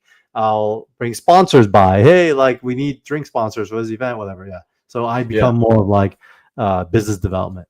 Okay. Yeah. Cool. That's cool. And how long did that Blue Blade production last? 6 months. So we ran. It was just that year. Okay. It was supposed to be like a year-round thing, but like I said, like in LA, it's such a trendy world. In hindsight, we should have known this, but even Broadway don't last more than 3 months here. Like they show up for 3 months and they move on, right? And I think there's a reason for that. Okay, so are you saying the Blue Blade is a project where it started off where you made a bunch of money, but then in the other half of the year it lost the money? Yeah. Oh, that's we didn't sell enough tickets, and what we realized was Los Angeles is a very fall heavy, like it's a seasonal thing. Like going to shows, it's a very fall thing. To be more in the fall, Really? Yeah, once spring comes around, no one goes to shows. Really? Weather starts warming up, people go to the beach, go to the Oh, mountains. Like you're competing with all these things that are just less of a nightlife thing, and so yeah. lessons learned. So I Yeah, think absolutely. Absolutely One great. thing It was to fun. another. It's all a part of your journey, man. It's awesome. Yeah, super fun. Yeah. You know. So that's awesome. And by the way, just one quick question about it. So when somebody would attend the Blue Blade, yeah, and because it's so immersive, right? And you're like you said, you described all these things that the customers have to do. I'd say it's kind of a two-part question. First of all, how many people could take part in a show at any given time? We have groups of 8 at a time. Okay, so it's 8 at a time. Okay. Yeah. Is there any warning in advance for, like, I don't know, let's say it was a family, like a couple of parents with their 3 kids, but they also wanted to bring, I don't know, 65, 70-year-old grandma. Like, was there something to make sure they kind of knew in advance that, hey, you're gonna have to swing on a rope or something at some point. Maybe she might not be fit for this or whatever. Like, how did you handle that? Yeah, it's like a live. It's a live set. The way to think about it, it's a live set. There's stunts. There's special effects. There's live production going on, and so it's kind of like going to a climbing gym. It's not for everyone. So when you go to a climbing gym or you go to a gun range, you have to sign waivers, right? Because you're participating and you release liability. Right. Very similar. It's people know it's very active. There's all these warnings on the website. Oh, and, okay. Intense activities. If you have heart problems or sensitive to like flashing strobe lights, right. We don't recommend it. As a customer, before you even decided, when you're on the website, obviously, I forgot about the fact that there'd be a website, right? So yeah, once you're there, before you even decide, hey, let's book this, obviously you're looking at and you get an idea of everything you're going to have to go through and what's going to be happening, right? So, right. And So safety is very important to us. So we always, like, before you go on, we'll like brief you, we'll like ask all these questions to make sure the whole party's bought in, and then you sign release liability, and then we put you through, and it's really fun. And some people, and there's also because the actors are so interactive, sometimes they'll touch you and they'll like shuffle you. So you have also like a safe thing where you do this and you don't want to be touched. You do that. Oh, really? And there's exit signs, kind of like going to amusement parks. If it's too much for you, you gotta get out. You can also say like, I need to get out, and we'll take you out as well. Yeah. Wow. Oh, that's awesome. And so just to get a picture, because you've done run so many businesses. The great company. Which was you opened it and you produced that show, but that lasted that one year. Is Great Company still? Are you still doing new, completely different things with it, or is that dormant at the moment? Well, the Great Company basically is like my personal holdings company / production company. Oh, so I it's see. a general kind of umbrella company. That's the umbrella thing, right? Everything I'm involved with is I see. Company. But and that's why I have so many emails, because I have different things I'm involved with. And so but yeah, that at the time when we were doing Blue Blade, we were still servicing all the movie studios for like their immersive experiences, but pandemic kind of just wiped that whole thing clean, because live events was the last thing that anyone was thinking about. In fact, if you were curious what dying alone in a quarantine bed looks like, I have a slide for that too. August of 2020, I caught COVID. My wife, works at a ER, and she works at med spa, and she didn't catch COVID from the ER. She caught it at the med spa because some lady just had to get her Botox and came in COVID positive and gave it to the whole clinic. And it hit me really hard, and it's crazy because, during this time, like, I thought a lot about just life. And my wife actually said she thought I was going to die. And one of my favorite movies ever is Big Fish.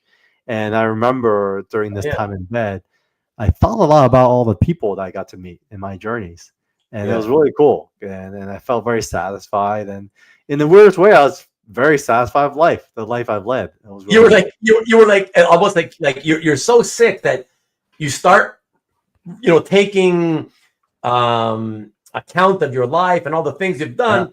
You probably started thinking like, this might be it. So let me, right? You were probably, that's kind of the mindset you were probably in, thinking like, yeah, if this is it, at least I've had a good life, Yeah, no, for sure. I had a great life. I've only, I remember thoughts that I was going through. It was more people, I think, like all the great people I came across. I always followed my heart. It was never about the money. The money always came. And so I was lucky enough to follow my heart, take the risk. Yeah. And made things work. I was lucky enough to have parents that set a good example for me. Very lucky. So Big Fish was a movie. Yeah, Hoarder's Hide for sure. That was a great flick. I was like, I think I've watched that at least 100 times because I do feel like even sometimes and this is an abbreviated version of my story. I've led a lot of different adventures. I've met a lot of interesting people. So I have friends in all over the world in all different places. And sometimes I feel like I'm sorry to hear Goo 111882. Wow, very sorry to hear that. Tragic, Goo. Holy crap! Sorry to hear that. Yeah, for sure. My wife was traumatized every day she came home. There's so many. It was crazy, but she God bless her. There was also a study that being close to other COVID patients accelerate your COVID rates. And so as soon as she set me up here, she saw how much was happening in the hospital. She ended up taking all the equipment back home and set up an ER at home and basically nursed me back to recovery. Wow. So the next slide is me recovering. And that picture, I was about 30 pounds less than I am now. I don't know if you can see my legs under the table, but I was like literally like a skeleton. Like it's crazy because my ribs were showing. It was just like ridiculous. But for some reason, like as soon as I was feeling better, I started thinking a lot about comic books. And I really, I don't know why, I started reading comics again, catching up on old books, reading new ones. And I think that was kind of like, I thought was relevant to share because we're in this comic art community. And I realized I want to get into comics again. And so the next slide was all the people that I started reaching out to because these were friends that I met, through all my different businesses and different capacities, and we all started working together. So, the ones in color were the ones that, ended up coming on board and doing work with us to do original books. And then there's other folks that did covers for us in the black and white. And so, I got a chance to kind of, in the spirit of Big Fish, work with a lot of my friends to build like a new business model, which is this partnership publishing, where I think in learning more about what comics are, we realized we want to try something different. And that's kind of why we came up with like a third model. But yeah, thanks, Tom. It really is suck. It was tough. It was more tougher for my wife than for me. I felt like, to be honest with you guys, like I didn't know what the hell was going on half the time. Like I would fall asleep on a Wednesday, and then I'll wake up, look at my watch, and it was a Saturday. And so it'll be just like days passing by that I literally had no idea what was going on. So it was crazy. Yeah, I don't know if when I'm looking here, I don't know if people can actually read. Can you guys read the names? Austin Chuck Yin, Bella Rocklin, Brian Buccellato, Brian Ching, Chris Lee, Curtis Clow, or Clow, not sure. Daniel Wu. By the way, how do you say, is it DK Juan? DK Ruan? DK Ron. DK Ron? Yeah. And so I didn't know the guy was Asian. What? He's Italian. He's Italian? Yeah. But it's also not a very Italian looking name. Well, he moved there from China at a very young age. Wow, that's wild, man. Yeah. Wow. Dong Ho Kim, Eranga. I love the way you couldn't be bothered to put his long last name. Yeah, I can't play Eranga. It's like he's getting more and more known now, so it's just like it's easier to just go with Eranga. Everybody knows who you're talking about, Over the years, I mean, a lot of these artists, they don't have to help us with covers, but even a guy like Mateo Scalera and Joe Benitez, dude, come on, man. Like, yeah, why would they help us with covers? And a lot of it due to friendships, I've gone halfway or almost halfway. Let me give them all some cred here. I'll read them all off. Jay Lee, Jarrell Threat, Jim Mafood, Joe Benitez, Justin Callan Chen, Justin Jordan. Is it Lingy Park? Lingy Park. Lingy Park, yeah. Mannix, Mateo Scalera, as you mentioned, Micah Myers, Mickey Finnegan, Nicholas Lukic, Sean Chen, Vince Sunico, I guess that's how you say it. Vince Sunico. Warwick Johnson Cadwell, and Will Quintana. So that's our crew, and then Vince, so that's kind of that's the story of how I got here, I guess. Yeah, that's very, very cool. And in your third class person on the list here, Vince Sunico, you've got him as part of. This is what I kind of curious because it leads to the next slide, and actually it's a video. And I guess you got something to tell us about that. And because I watched it, I'm like, oh, this guy's in Mississauga, Ontario. That's right around the Toronto neighborhood. Yeah. Toronto area. So I should introduce you guys. So I put him in there just because I've been really excited about getting his book out. He has a lot of local following. He almost has 100,000 followers on Instagram. I found out about his art because a lot of friends were getting commissioned from him over pandemic, and I fell in love with his art and even him as a character. And when he came to 24/7, he had a book called Loathe that he always wanted to write and create, but he's not a writer, so we ended up having him write with Nicholas. But what's even better is last year I got to meet Terry Kavanaugh.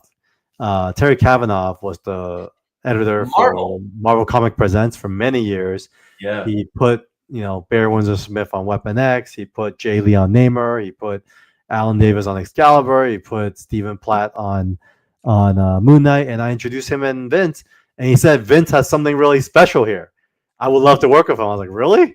And I was like, awesome. So over the last year, they've collaborated, and basically we're about to release this Kickstarter campaign called Heroes Be Damned. And I got to visit Toronto back in May, and we're about to launch this, and so would appreciate any follows because that does help with the algorithm. And I'm really excited because Vince, he is willing to visit comic book shops. Terry will be going to comic book shops, and we'll be ending the campaign at Heroes Con with both Vince and Terry there to do signings of an ash can that we'll be putting out. So a lot of you guys know, because we see each other at shows, I give away ash cans for every Kickstarter campaign, and we do a very limited run, and we will be doing the same for Heroes Be Damned. So I'm super excited about this book. It's the way I like to call it, it's like a Spawn meets Berserk, where it's a father and daughter story where he was just with his daughter one day, and a superhero and supervillain was fighting, and they crashed into their house and killed them and all their neighborhood. And when he was on the way, when he died, he made a deal with the devil and said, I want my revenge.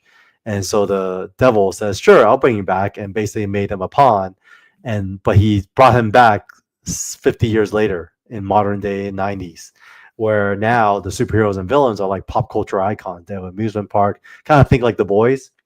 And so it's a murder mystery where this creature goes and start murdering superheroes and villains in the most vicious ways.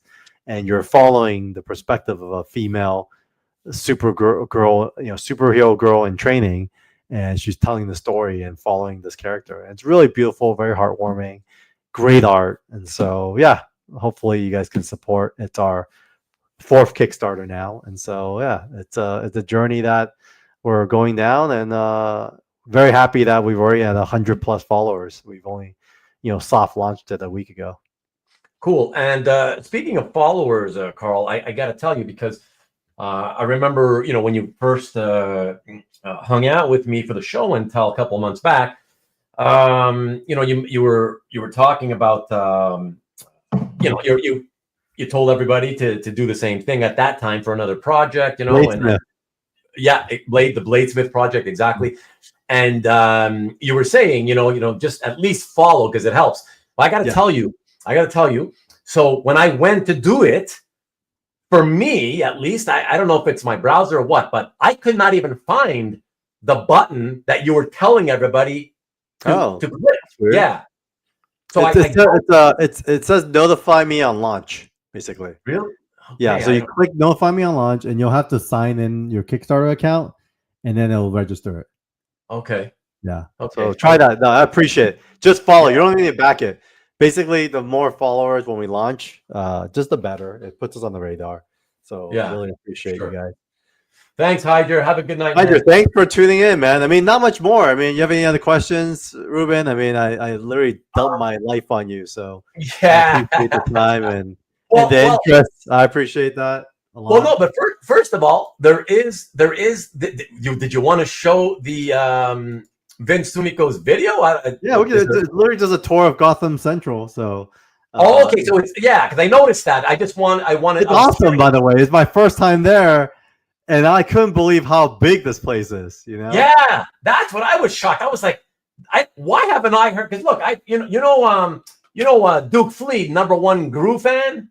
Oh, he's up there. Right? I didn't know that.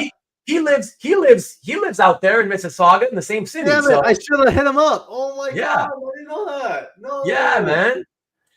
And that's why I was so when I saw this, I was like, Gotham Central, Mississauga. I've never even heard of this. Wow. Okay. Well, I kind of put it here too because I thought it's your hood in your area, you know. So you would kind of recognize the area, which I thought was kind of cool. No. You have to understand. For me, this is still like a 5.5-ish hour drive away. Oh wow! So it's between. So Toronto is between this and you, basically. No. Farther away than Toronto. No. Mississauga is so everybody from Toronto. There's Toronto proper, right? The city of Toronto, but then there's smaller little cities on the outskirts surrounding Toronto, which they're part of the GTA, which is the Greater Toronto Area, right? So this is one of those. So if you're here at Vince's store in Mississauga, obviously with traffic, it's probably going to take you 45 minutes to an hour to get downtown Toronto. Wow. But that's just basically because of the traffic. If there was no traffic, it's probably still like 30 minutes or something, Yeah. So you're still around Toronto. But let's play it. It's the last of the 20 things that you gave me, and let's just play it so everybody can see what We'll close it out. Yeah, check it out, everybody. Southern Comic Geek wants art now.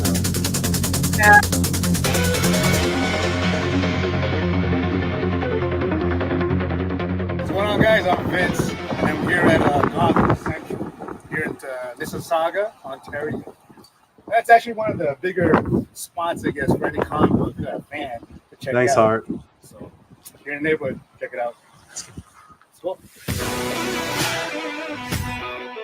I couldn't believe how big this store was. It was insane. Yeah.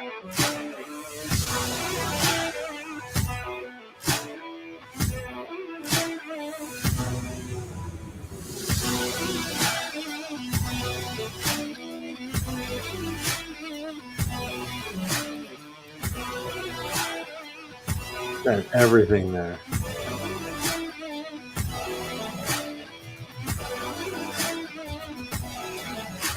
Like, I think when he first came out, you gotta imagine the style before that. Which is True. unreal. Like the way he drew Spider-Man, Thank you, Jay. you never seen anything like how Spider-Man drew. Best way of putting it, when you see his drawing, than anybody drawing Thor throwing a hammer. He's the man. Yeah, it's just so powerful. That's true.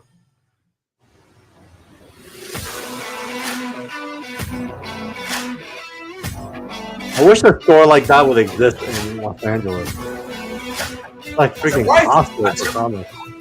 I'm surprised there isn't multiple places like this. What's up, everybody? This is Carlos Bressler, owner of Gotham Central Comics in Mississauga, Ontario, Canada.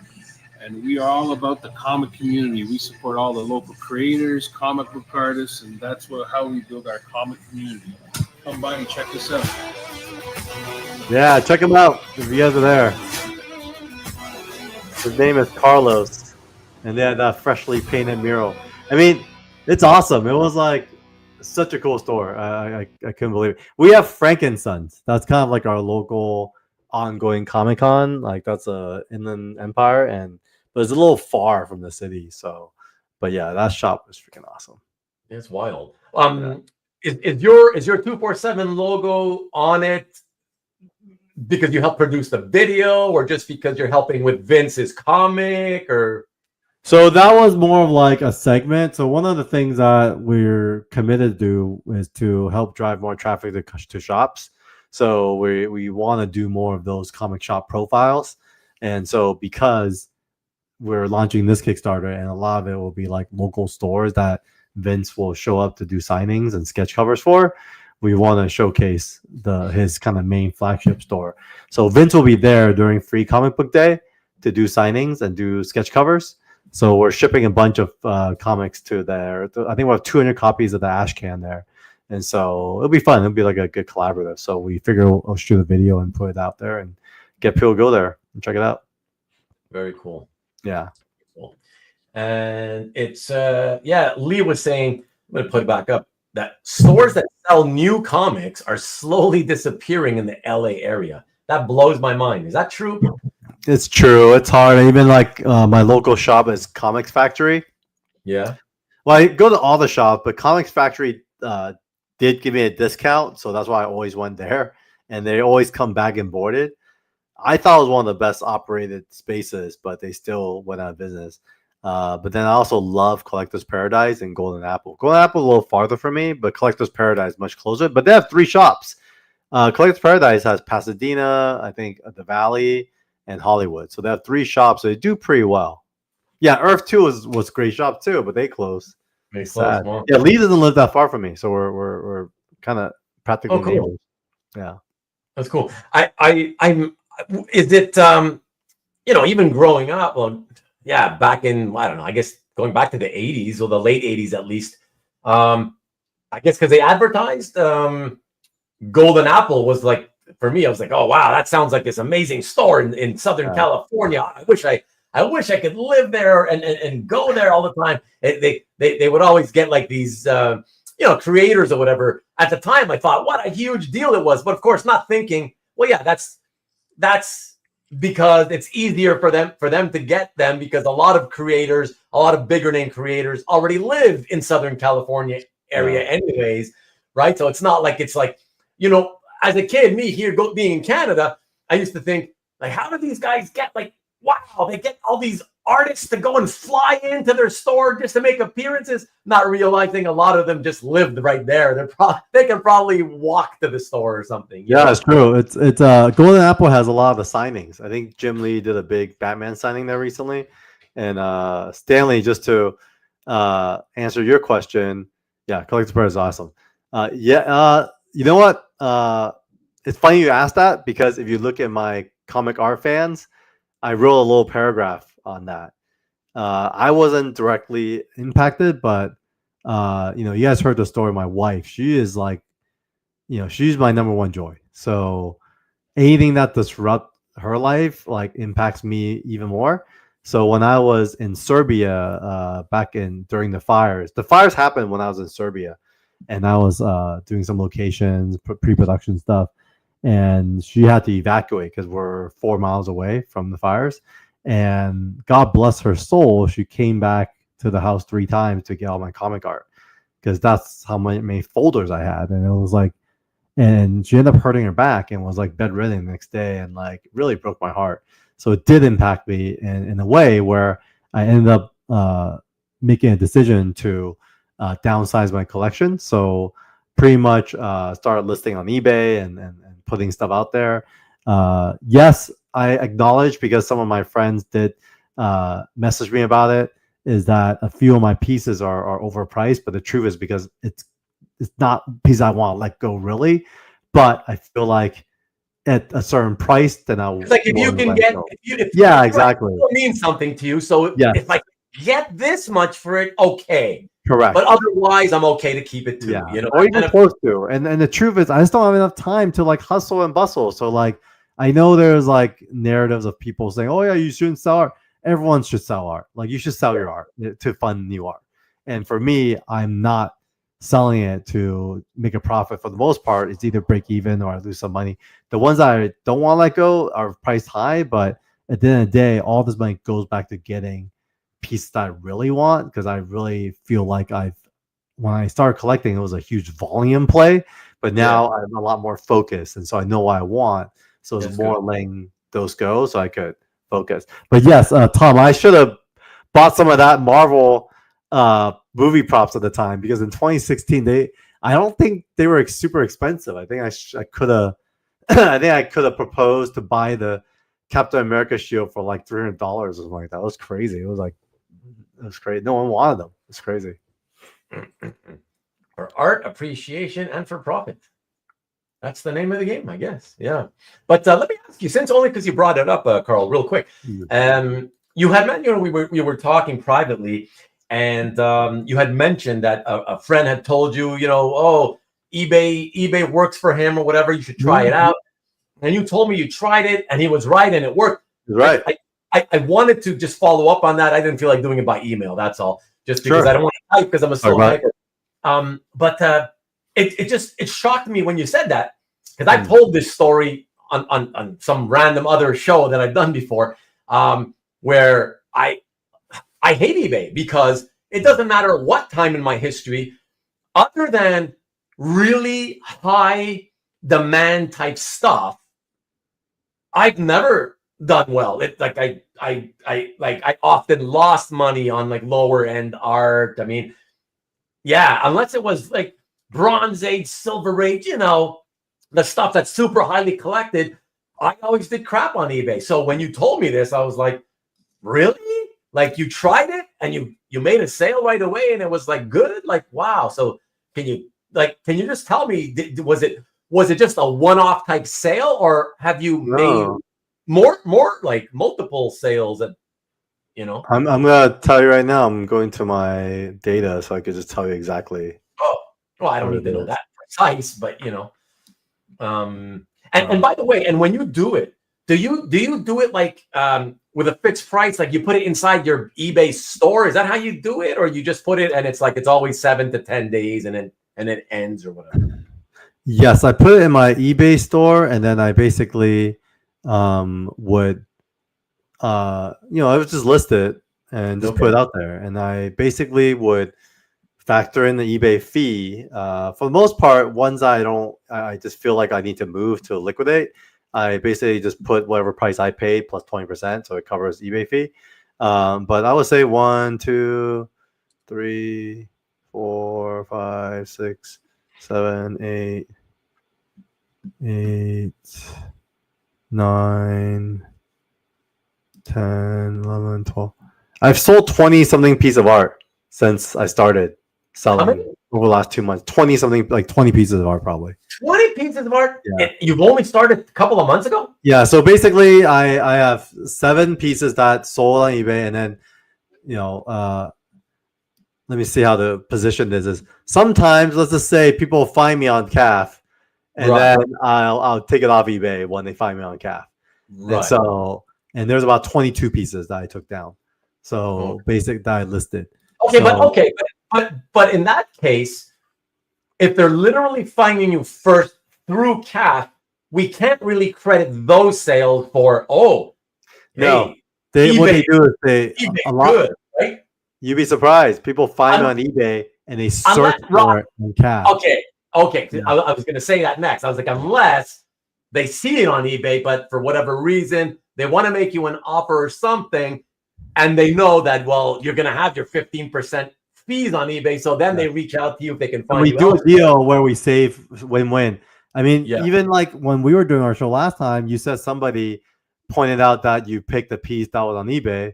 Sure. Like, exactly. And so someone who saw that on eBay interested, like if they were on CAF, they would reach out to me there.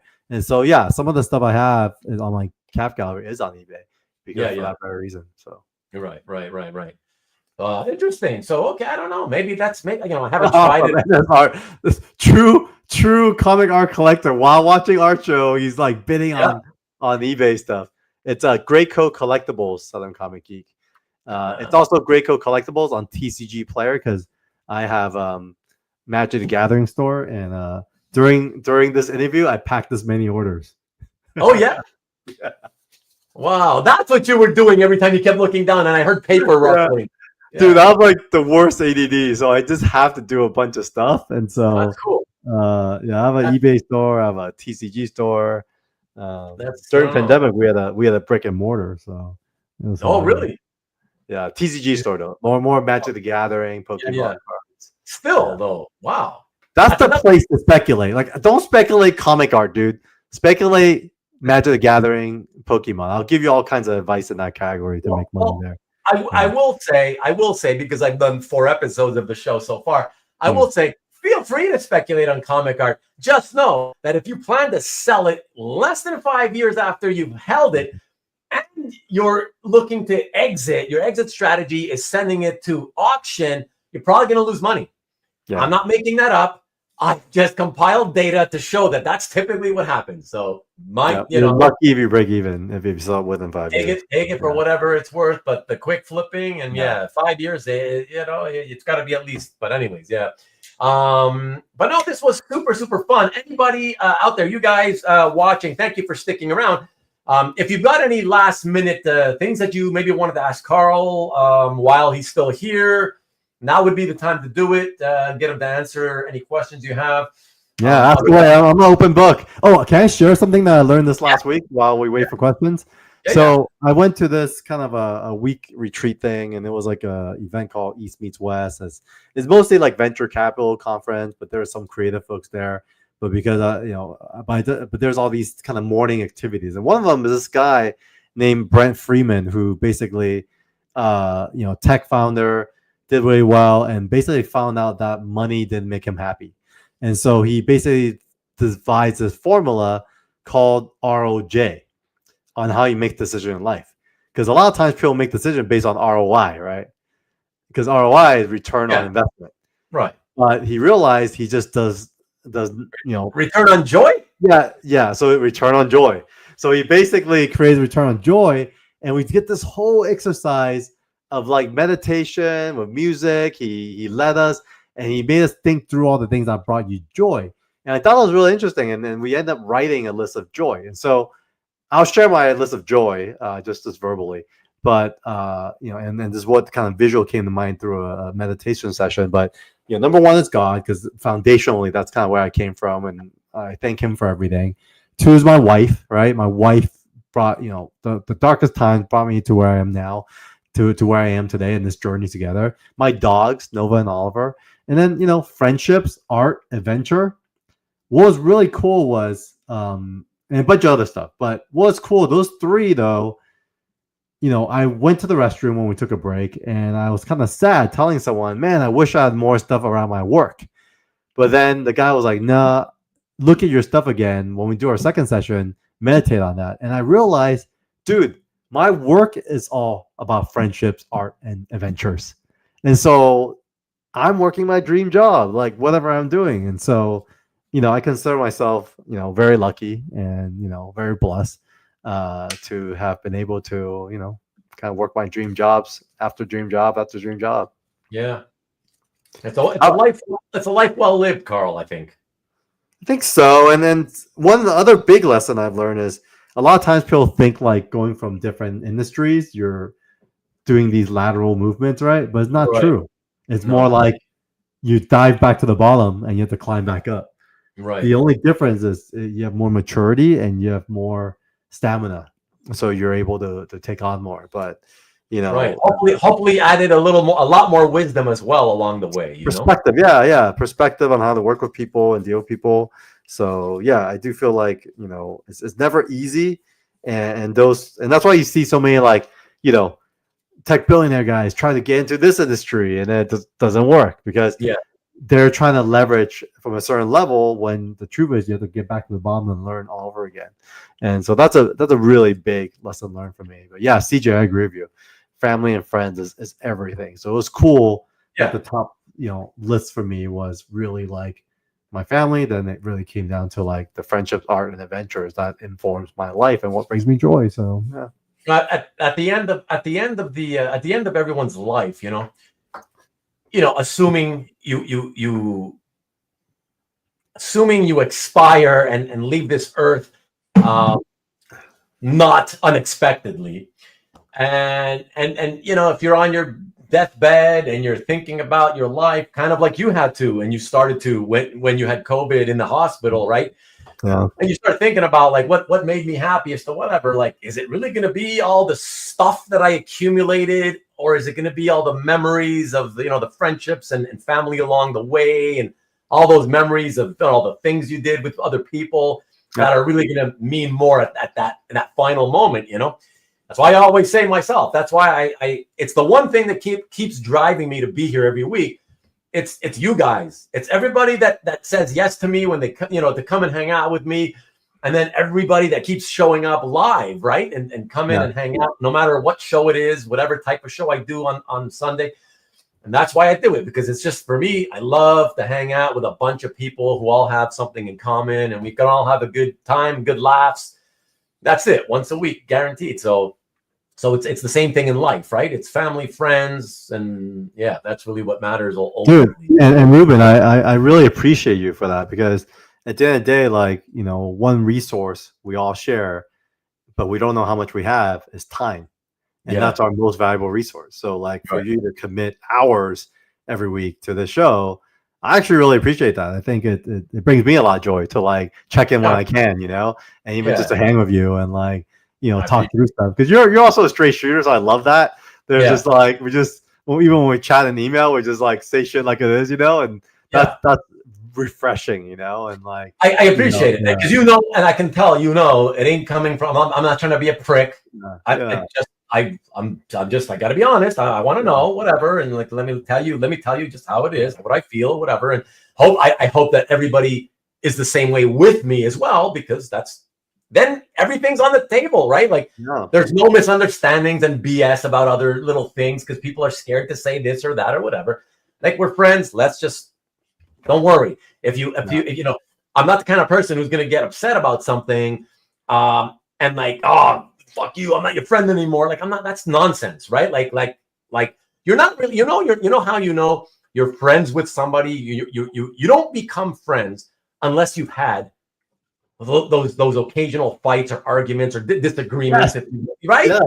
You battle it out, then you become friends. Yeah, it's true. It's important. Then that's how Yeah. I've seen people that like they've known each other for many, many years and they never have ever argued. But I know the reason is because every time they disagree with each other, they just keep it to themselves and they just rather swallow it. And it's like, it's not a real friendship. You're not really hammering it out. Your differences. Yeah, man. So I agree. And then, and the other thing I've learned, like even in my, what I thought was my deathbed, was also like, man, like really take the time to appreciate those who give you their time, because you want to surround yourselves with givers, and then also take your time to give, because it's so limited, right? Like, give as much as you can, because chances are it'll always come back. Because at the end of the day, it's like you don't have to, always, a lot of folks always feel like they have to take from everything, right? And I don't feel like that's the way to live life, and so I feel like it's beautiful when you find other friends that also give you their time, and you kind of pour into each other, and it's a beautiful thing, Yeah, for sure. By the way, real quick, because I don't want to skip it, but earlier I had Stan had a question about, will 24/7 release action figures? We have 3D scans we're going to, but we did some digital drops first, and I think when we have more of an audience, we'll get there. But we have all the 3D assets already. But right now we're a break-even business, and basically, which from what I hear, it's a really good sign for a comic book publisher, because most publishers don't break even. And I actually was told that from the very beginning, and I just didn't believe it. I said, no, we could make something that breaks even, and at the very least. So now we have a foundation. We're gonna take a few bigger swings in the upcoming months. So I'm pretty excited about that. But yeah, it's at the end of the day, it's a journey. It's admittedly 24/7 is not my full-time thing. It's kind of an 80-20 is what I can do for it. But whatever extra time I do have on the personal level and even personal resources, I pour into 24/7, because it's my longest term plan. I think it's a 10, 20-year business plan. It's not a 3, 4, 5 business plan. I've already passed my 5-year, so now I'm on my 10-year plan, and there's gonna be a 20-year plan. So if it took Marvel 30 years to get into the big screen and become what it is, like who am I to think that we could become something overnight, right? So. Well, you gotta work at it and dream and hope for sure. There's nothing wrong with that, Yeah. Stan also is saying, who's your favorite 24/7 character? And by the way, do you care if people say? Do you want them to say 247 or 24/7? How do you want people to say? It's 24/7, but the brand doesn't have the slash, just because it's differentiated by color, and so we kind of did that intentionally because the mark itself is just easier to have without the slash. And then I also want to avoid that. It's kind of like 7-Eleven. They don't have a slash. It's just 7-Eleven. Yeah, exactly. Favorite character? I don't. It's like asking me, who's your favorite baby, right? It's really hard to answer. I love each of them for different reasons, and I love all the creators I work with for different reasons too. And so, to me, the way we operate is more like a family. So. We have quarterly creator Zooms where everyone gets to catch up on everything. We try to get the team to back each other up, and so it's I don't really have a favorite. I have a favorite for different reasons for sure. Yeah. There you go, Stan. 2 questions in a row. And Pat, that's very, very, very nice of you to say. Yeah. I really appreciate that. So thank you. That's very, very sweet. Let me see. Don't lose yourself in the music. Okay, you better. I don't know. Doesn't hurt to take time to be nice to someone. That is true, CJ, for sure. Loads of cyber swell. Okay, I don't know if anybody here cares much about that. Rip-a-verse is trying to get there in 5. What? Doing too much too fast. Okay. Ooh, my #1 art want. There we go. The Rickster. Do you even have one? I never even think of okay. Admittedly, I'm not chasing after art anymore. But even when I used to be, I can't say I ever I don't remember ever feeling like, oh, there's one that I gotta get this above all else or whatever. Like I don't remember that happening. I don't know. Do you have that, Carl? I kind of missed it. So what years were you actively collecting? Artwork, I started around like 97, 90. I bought my first piece. I bought my first piece in 91. Oh my God.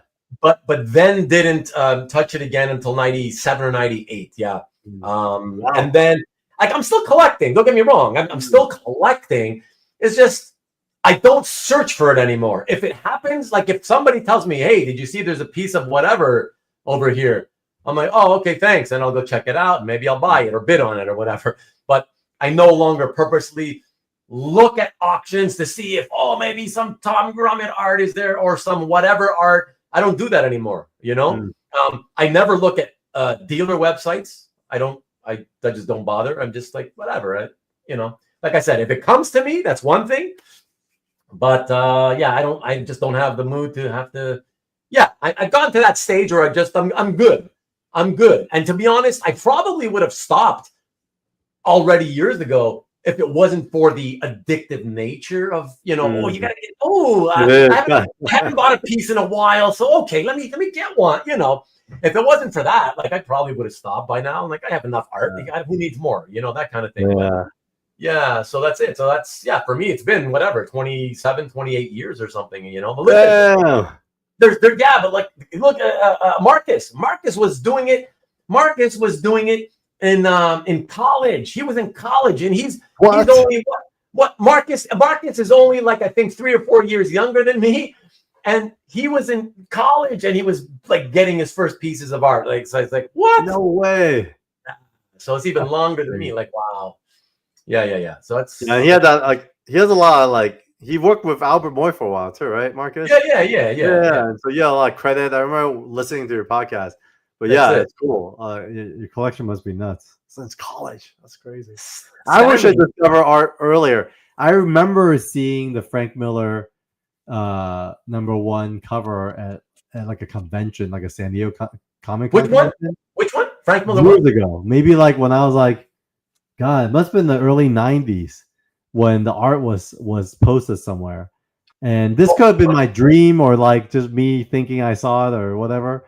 But in memory, I remember seeing a Wolverine cover for like $200 or something. And I was like, oh my God, so expensive. It's crazy. You mean the Wolverine miniseries? I think it was Wolverine miniseries, the first cover. It was like $200, like in maybe 93. It was on someone's booth. Okay. So I don't. You guys would know better if I was like imagining things or not. But I remember seeing a piece of Wolverine. I was like, "Whoa, that's crazy!" And it literally was a moment that flew by. But yeah, yeah. Time But flies. yeah, listen, don't. It's no. Listen, you can't go back in time. There's no point, and it's wasted energy, Carl. I always believe when people say, look, I understand why you guys say it. But so many people who have gotten into this hobby, like in the last 5, honestly. Oh, no, at any point since yesterday, going back 10 years, so many of them say the same thing. Oh, I should have got in earlier. I wish I got in earlier, blah, blah, blah. But who cares? You didn't for whatever reasons, whatever your reasons were, those were your reasons. It doesn't matter. You can't go back in time. Whatever. Just if you like it now, just enjoy it. Try to get what you can now. And that's it. Don't spend energy, ruining that you didn't get in earlier. It's not going to help you in any way with your collecting. You know what I mean? True. It's So focus on the now. Focus on the now. Just try your best to meet your collecting goals now. And yeah, hey, Rubén, I feel like since I premiered a piece on the last show, I feel like since Rick asked and also Southern Comic Geek also asked, I should premiere a piece on the show as well. I'm all for it. Yeah, let me catch up to these guys. Yeah, catch up. I could share couldn't turn back time. I like that, Jason. Nice. Ruben owns 272, so Grail achieved. Yes, exactly. That's it. That's why it's been downhill ever since there, Tom. Music is reversible. Time is not. Very well said there, CJ. All right, let me give you the floor here. Sorry. Okay, how are we gonna do this? Which one? Keep it the way it is. I mean, nah. It's always best to. I think this one. There we go. Okay. All right. So last time it's funny only because Rick asked, and I was gonna hold on to this for a bit. Yeah. But if you were to ask me like a few years back, it was the Archer and Armstrong Zero. That was like the dream cover because that was like, I literally had a slide earlier talking about someone who was like my Armstrong. But you guys know Barry Windsor Smith's like my all-time favorite. And it's weird because I kind of have a sample from like all his most prominent books, except one, which is the one everyone knows him for. And basically, last week, was it last week? No, a few weeks back, I had a friend, Amir, who's a really good friend because he's always kept me in mind when things he comes across. And it turns out, he was having a conversation with our boy Nikki, and an opportunity opened up for me to acquire a piece from Weapon X. Oh wow! That's the splash. Oh, the one where he's standing there facing off against the what is it, a panther or something? Against the is it a white tiger? I don't know. It's a whatever it is. Siberian tiger. Okay, yeah. And let me take it out. But Rick, it's funny you asked because this was kind of like on my list, and I would definitely call it my number one acquisition of the year, and basically I think I'm good after this year. I have a few things that's still coming in, but this was very unexpected. I had to get the wife's approval. I just took it out. I had to get wife's approval, and Nick worked with me on this. And so Nick owned this one. Yeah, Nick owned this one. Wow. It's literally a perfect example from Weapon X. It's a moment that it was on my list. I had the top 5 pages from Weapon X, and this was one of the pages that was on the list, and it happened to be available. So, Rick, thanks for asking, and Carl, thanks thanks for sharing it here first. That's Yeah, awesome. Rubén, you have been my premiere show. I feel like I have to show every piece first here now. So yeah, this is also the moment I took it off its sleeve. I haven't taken it out yet. So Oh wow, this is the first time? first moment. Wow. You guys are witnessing my first moment actually looking at without the glare. Wow. It's really Wow. cool. You know, the whiteout is here. He actually drew in the boxes so they're not glued on. So, you know, you guys know Barry Windsor Smith, you know, wrote and drew this. And what's cool is, you know, Terry Kavanaugh, I don't know if I shared this earlier, he joined 24/7 Comics as our executive editor. And so having someone like, yeah, Terry Kavanaugh did. And that's you know, having, so all kinds of meanings, like, you know, to this. So having this on the premiere on this show. I want to know if it's is it going to make the wall, this one?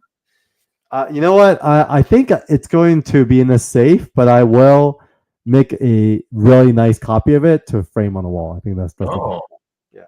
I learned that from some of the other creators, and I think it makes sense, especially after this whole fire situation. I just feel like oh, you're scared now, yeah. Exactly. The Valiant stuff has all the glue and stuff. But yeah, this is a really special page for me. And Rubén, thanks for letting me premiere here. Yeah, for sure. No, it's my pleasure. Like you're doing me the favor, I guess. Yeah, that's kind of cool, man.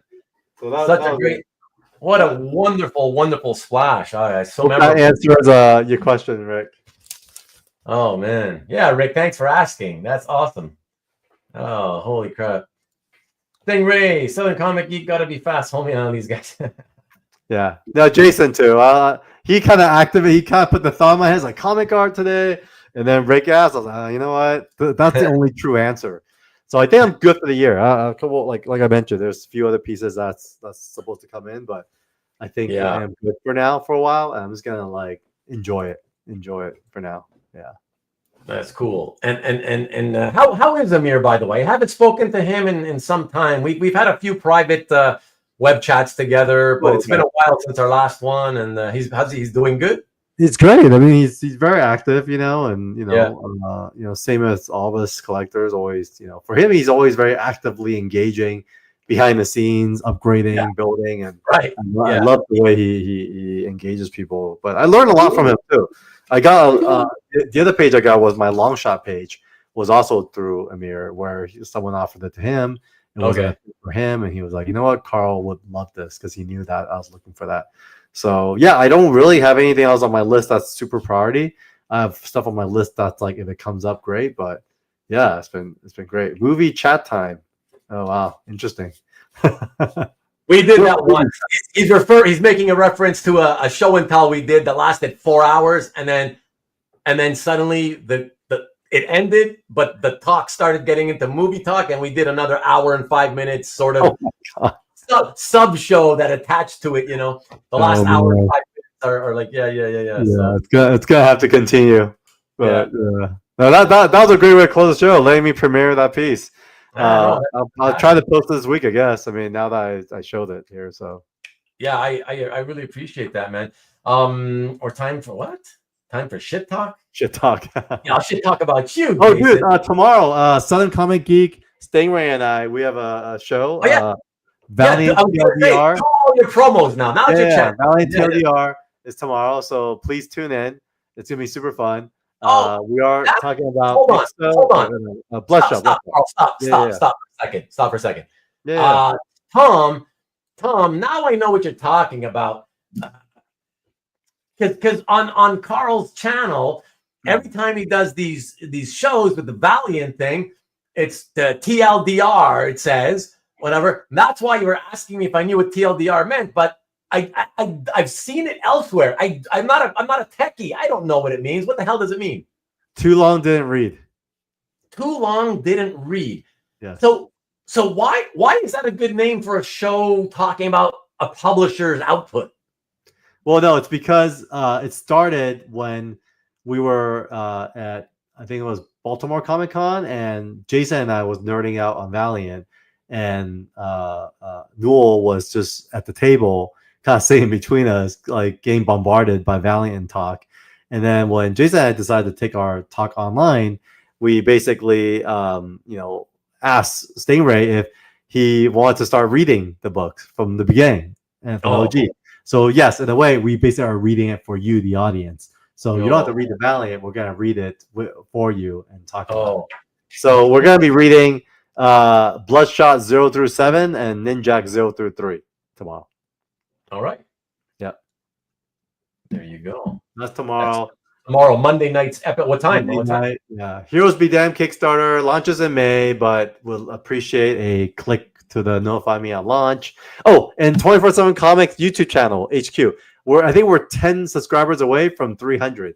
So if you haven't subscribed yet, please subscribe to 24/7 Comics HQ. And you can reach, as usual, everybody. You can reach Carl's all his pertinent links are right down below here in the below the description. So check out the stuff there. Yep. Easy with a quick click. It'll take you directly to all that stuff of his. So what is the price that requires a child to wipe before pulling trigger?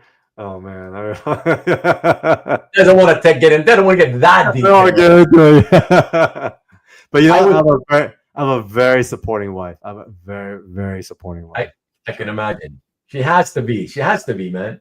Very, very, very. Yeah. I mean, with all the adventures you've gone through, that kind of life you've led, and being in a hobby that is as expensive and costly as this one, you got to have an understanding partner for sure. Yeah, she knows what it means to me. So it means a lot to me. So yeah. Yeah. Well, that's awesome. Well, look. Again, is there any other promos that you need to do? No. I think we're good. Thank you, Rubén. Really appreciate it, man. I think you, this was awesome. I really enjoyed it. It was a good. I had a great time. I had a great time, and it was at least as good, if not better, than I was thinking it had the opportunity to be or the chance to be. Deep down, like I would not have asked you to do this if I truly didn't believe that it was going to be entertaining. So I got to tell you. We'll see what happens with the rewind people. As you know, that's like 90% of the views. And for this type of show, I don't know that they would want to, when they see like, oh, what's this about? Whatever. And, let's be honest, like most rewind people are, more on the lazier side. It's all about doing things quickly.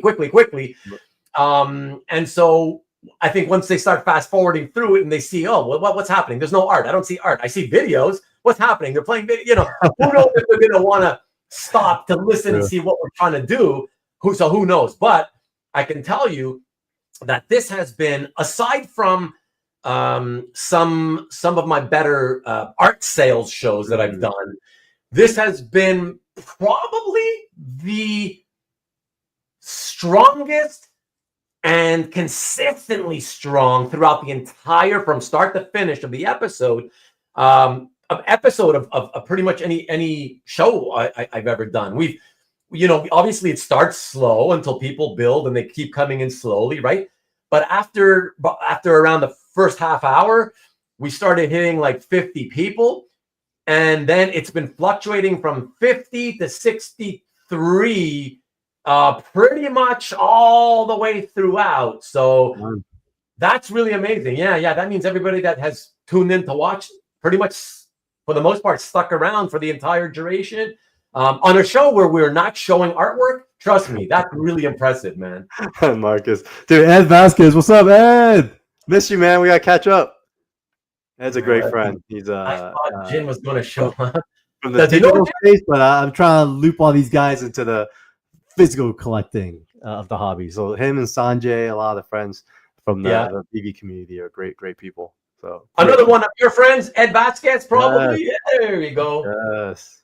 In fact, I went with him to Frankenstein's. I mentioned Frankenstein's earlier. The last time I went was with Ed because just to check out some stuff. Carl knows how to throw a triple X party, and Rubén needs to learn to DJ. So what? So I can hang out with Carl more. Oh, that's funny. I still never learned DJ, so. That's funny. Hey, hang with me while I just say goodbye to everybody, will you? I'm here. And everybody, Ed says, yes, it was a great time. Awesome. So thank you very, very, very much, everybody. Thank you. Goo. I appreciate it. Thank you so much, man. Thanks for hanging out with us. Always appreciate you guys, as you know, very much. again, even as you guys know, I've been getting kind of like exhausted with this. I'm still struggling to try to find that balance of episodes that don't take as much of my time, so I can get some of my own free time back for doing other things. But I will say that next week, please come back. My guest is going to be Luis Alonso, who you saw in the chat earlier tonight. He goes by Alonso Collectibles. And interestingly enough, Luis is going to be my first guest ever on a show and tell who is all painted art. That's what we're going to show, is all painted art. Cool. And so it should be a lot of fun.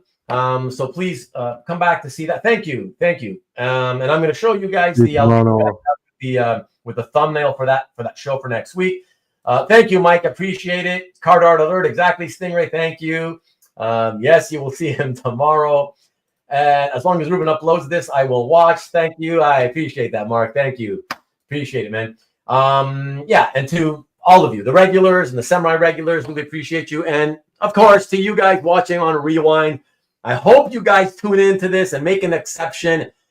Don't blast through. I hope you stop to watch, because this has been a great episode just to sit back and listen to. Even if you don't watch it, it's great to listen to it. So, please come back here next week, and I will leave you here. Let me find it. Where it is. Here we go.